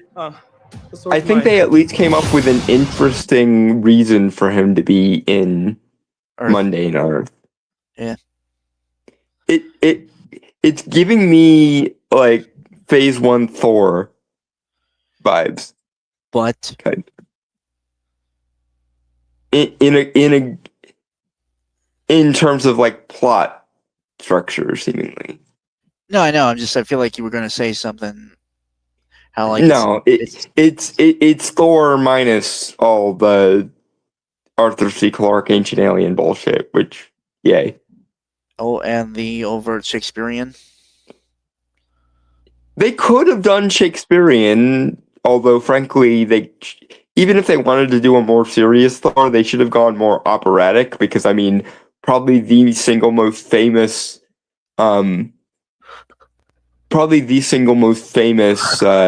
opera in history is Richard Wagner's Rings of Nibelung. And even then, even outside of Rings of Nibelung, Wagner referenced Norse mythology and the Valkyries and shit a bunch in all his work. So, like, if they were going to go a more serious Thor, I think it would have been better for them to go operatic rather than Shakespearean, but that's just me. Well, to be fair, that's how he was written originally when he was created for Marvel, and it's very, again, I feel like we always. But they didn't even carry it through in his dialogue. That's the annoying thing. I know.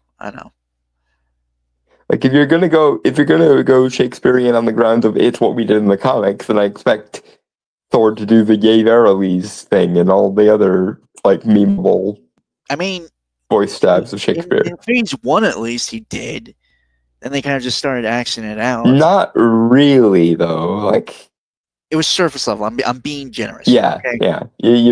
You're steel manning it, which is fine. Be honest, I know you don't really like the first Thor movie, or really like the first two Thor movies much, and so I thought you were gonna say like I thought you were gonna say like it's like Thor, but more cosmic or grander or whatever. It's Thor if they did Thor right. Is what I'm gonna go with. That is, or I'm gonna go with that. I think. Okay. By the power of Grayskull.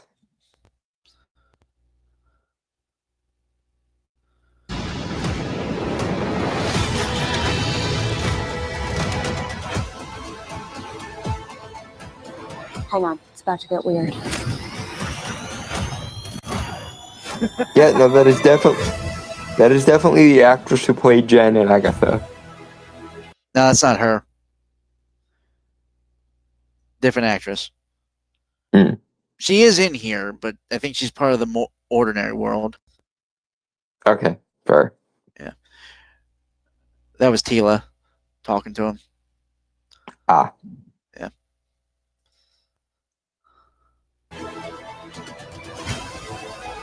You're going to laugh at me when I say this, but I want to see what Adam looks like body-wise, because physicality is important for He-Man, goddammit. Well, I don't think... Well, he does have a big body. It is not as, overt as it is in the cartoon, obviously, for... Well, I mean, even if the person tried, you'd probably have to augment it with CG. Yeah. To do it properly. Right. That being said, I would have preferred that. Be happy you get anything, motherfucker. I can't quite do that. The movie has to do the best to meet me halfway. Which, to be fair, this is a Travis Knight movie, and it does seem like they're trying to. So, Like I remain optimistic. It just with He-Man, physicality is a crucial part of his character. Not to mention, yes, my horniness and fucking love struck fucking, or I guess forlorn fucking virgin bullshit. Yes, I know. I am a thirsty bitch, as Brainstormer is fond of reminding me. I But need to put that on a fucking t-shirt with a photo of you. if you put anything I've ever said on a t-shirt, I will stab you. You know how opposed to t-shirts I am. They sell a lot easier than anything you would want to sell. You're telling me that top hats with slogans on them wouldn't sell? Or bow ties with slogans and emblems and shit on them wouldn't sell? Because if that's what you're telling me, I'm going to have to call you out for talking out of your ass. I would be okay with mugs, though. Mugs are entirely fair game. Be fair, for one thing, it's something I've said constantly. So I feel like I am entitled to choose what I put on it and if I sell it or not.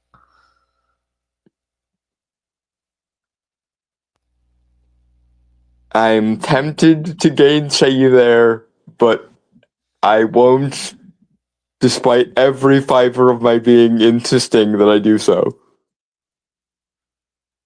In the immortal words of Courage the Cowardly Dog, the things I do for love. Does that mean Jamie Lannister? No, that's Courage who coined that.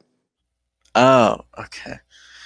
The things I do for love is a Courage the Cowardly Dog line. He predated even George R.R. Martin writing the books, so I don't want to hear it. Sorry, it's just like I feel like was by today, this time, that became more synonymous with Jamie. Well, Anything. your petty fucking Zoomer asses can fuck Okay, off. I'm sorry. It's just like, for one thing, it's been a long time since I've watched Courage, okay? So I don't remember it as well as I should have. Okay? I'm not calling out you. I'm calling out the people who would unironically think of Jamie Lannister rather than Courage when someone says that. So yeah, no. Okay, I also want to point this out before we move on. Courage said all the time, right? Which is basically his catchphrase. Yes, it was one of his major catchphrases. That's why I take it so personally. Please let me get my point across first. Sorry. I'm not degrading that. I'm not saying that as like some type of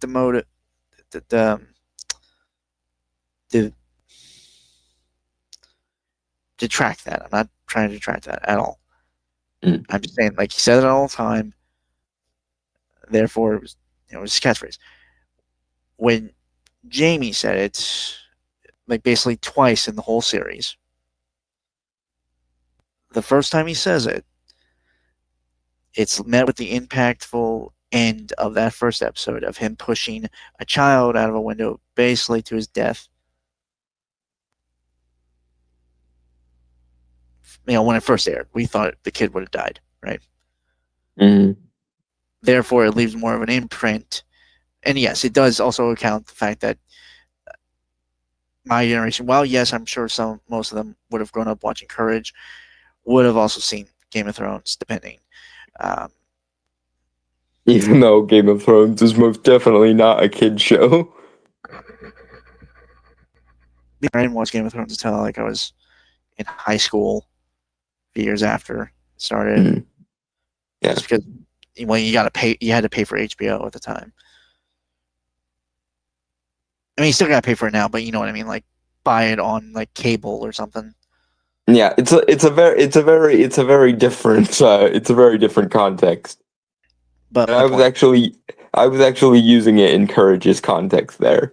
No, I know. I'm just saying, like, again, given more the impact and kind of time relevance of it, I think people, when you first bring it up, that would be the first thing people think of at first.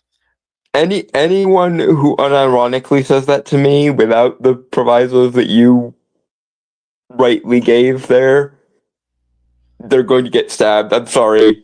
The That's the fair. the, mil- That's fair. the millennial in me the millennial in me will not tolerate any other outcome of that scenario. Fair enough.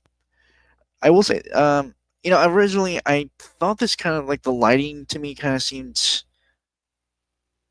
AI in the sense that it didn't have a central focus or point when I first watched this. Granted, I wasn't paying as much attention to it as I was because I was kind of busy because I saw it at lunch at work, so my time was kind of limited. Yeah, the Eternia scenes could definitely be more vibrant, They are. especially if you're trying to contrast with the They are. like mundane Earth. You're looking at it through a phone through basically a 480p image that I'm broadcasting. This is also true. I think if you actually watch the whole trailer by yourself, it looked a lot better. But it is vibrant. It is very colorful. Yeah, I thought at first it had kind of AI lighting where it had no real central focus, or it was like too high contrast and stuff. But now that I'm actually watching it like more proper, it actually looks pretty good. I tend to prefer high contrast in general, so I'm probably a bad judge of whether something is too high contrast. I think it helps that I have knowledge of editing and how like color grading and stuff works. The problem, what you're talking about with high contrast, yes, but there is a certain threshold that it kind of makes it look somewhat uncanny. It kind of bugs the viewer, if that makes sense. If you're gonna up the contrast, you also have to up the pop and the sharpness so that it balances. Yeah. Otherwise, it looks bad. Yeah. Kind of grainy, I guess, in a way I could say Yeah, that. that's the problem. If you put it through the high contrast filter one too many times, it starts to like depixelate. Yeah. This I have run into before. Anyway, I'm by sorry. the power of Grayskull. Sorry, just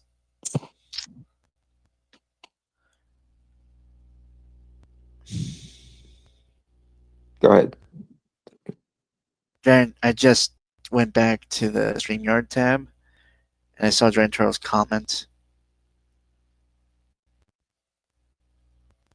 Me, who might not have ever seen a full episode of Courage and didn't particularly like the show, quietly putting on medieval armor.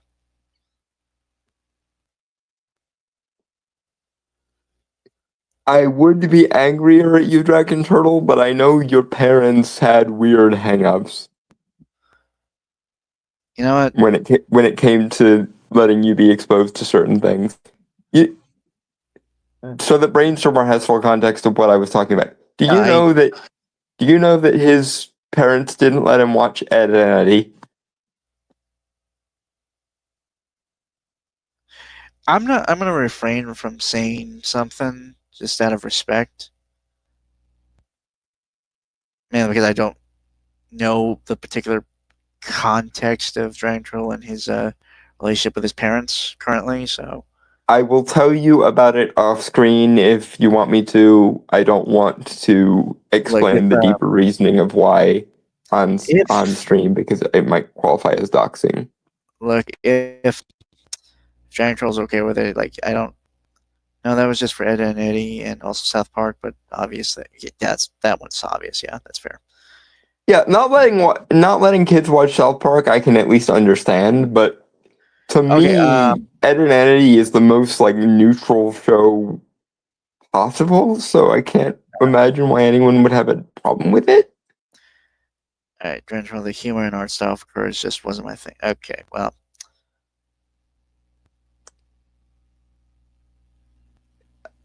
Someday I will ask you to elaborate more on that, DT, but not tonight. There is a part of me that's very confused, but I am willing to give you the benefit of the doubt and that you probably have more detailed reasons than just you don't like the art style. Yeah, it's getting late and I need to get to bed. So. Yep. I do think by the power of Grayskull. I think we should cut off this one. So. Yeah, that may be true. Yeah. All right, Grayskull.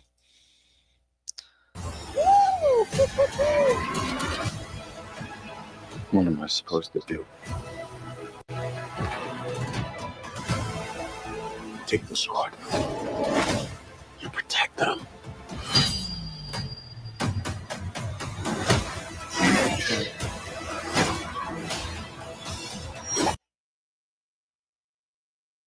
Okay, he looks all right.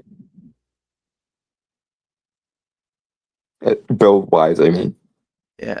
This all, I don't know why. I thought this didn't look as good as when I first watched it. Mm. I'm pleasantly surprised. I have faith in Travis Knight. I have a lot of faith in Travis Knight since Bumblebee. Yeah. And knowing now that he was also involved in Leica Studios also. I don't know if he, not entirely sure if he founded it or was one of the founders, but But yeah. This I am cautiously optimistic for this. Could still be bad. It could still be trailer editing, because in the same way that I think every artist has a good story in them, every artist has a bad story in them. But so far, I am optimistic. I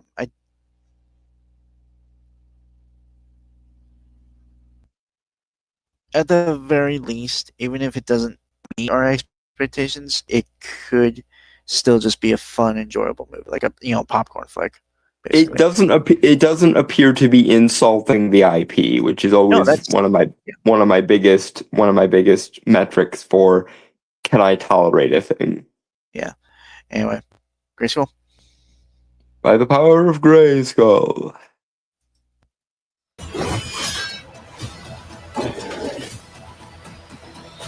If they ever decide to do a Shazam movie again, they should get Travis Knight to do it. I have the And- power!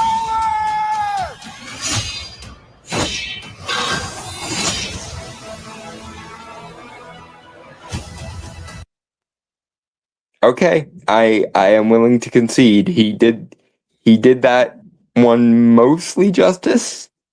The delivery could have been better, but no, he did a pretty good job at that. It's hard to make over the top grandiose lines like that work, and he mostly made it work. So good. Grayskull. By the power of Grayskull.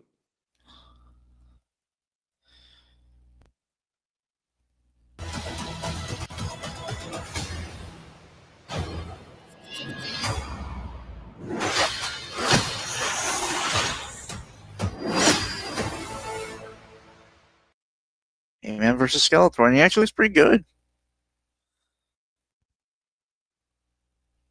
I'm wondering what his voice is going to sound like. Yeah, will Jared Leto put on like an accent or voice for it, or will he just be Jared Leto? That is the question. I mean, he was the Hatbox Ghost in the new Haunted Mansion, which is actually pretty good. Yeah, the new one. I don't think it was quite as fun as the Eddie Murphy one, but it probably was closer to the ride and more respectful to the IP. Yeah. So They did kind of put a voice on that for the Hatbox Ghost when he played that. true. So he can do like character actors type performances, which probably like go as campy as you want on this one, Jared. It's like I'm just thinking, like, is it going to go the actually like high pitched kind of voice for Skeletor, or is he going to kind of do like the G.I. Joe Retaliation Cobra Commander with kind of a more deeper, more sinister type of voice? or is he gonna do what they had? I think it was Mark Hamill doing for Skeletor in the He-Man Kevin Revelations. Smith one. The Kevin Smith one. He-Man Revelations. Yeah. Personally, I would go like over the top British accent, almost like the Horned King from Black Cauldron for Skeletor, but that's just me. Well, you do anything like that isn't like American. I'm sorry, but Skeletor is an inherently like grandiose and over the top villain character, and over the top grandiose campy villain characters are better with British accents. Or Southern. Let's be honest on that.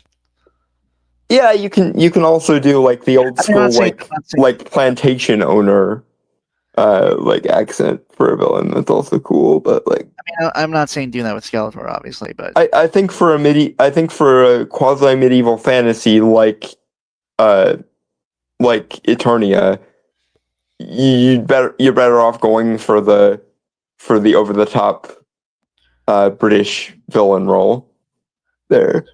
okay. How do you feel about the idea in one of the modern remakes or something that Adam can use the power of Grayskull without the sword?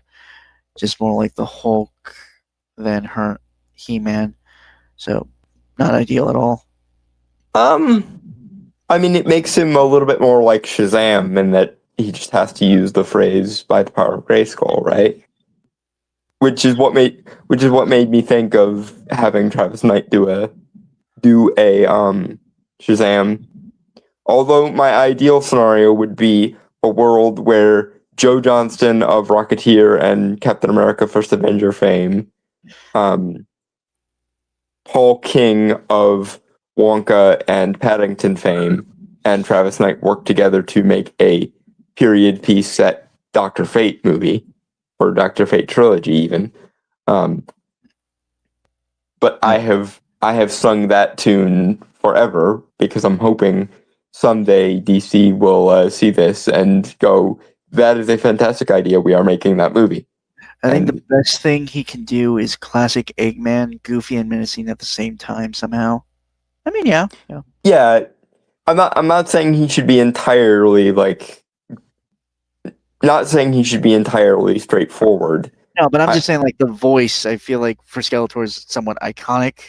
So, Yeah. like, even like with other iterations, they still gone that kind of higher pitch, even though, like, with the 2001s, he was a lot more, like, menacing, more terrifying. Yeah. I forget what they did to his voice in the 2002 one. I will have to relook up clips later. Like, he'll be engaging in the wacky banter, but you can tell when he is holding a knife to the character's throat, he will slash it open. Yeah. Yeah.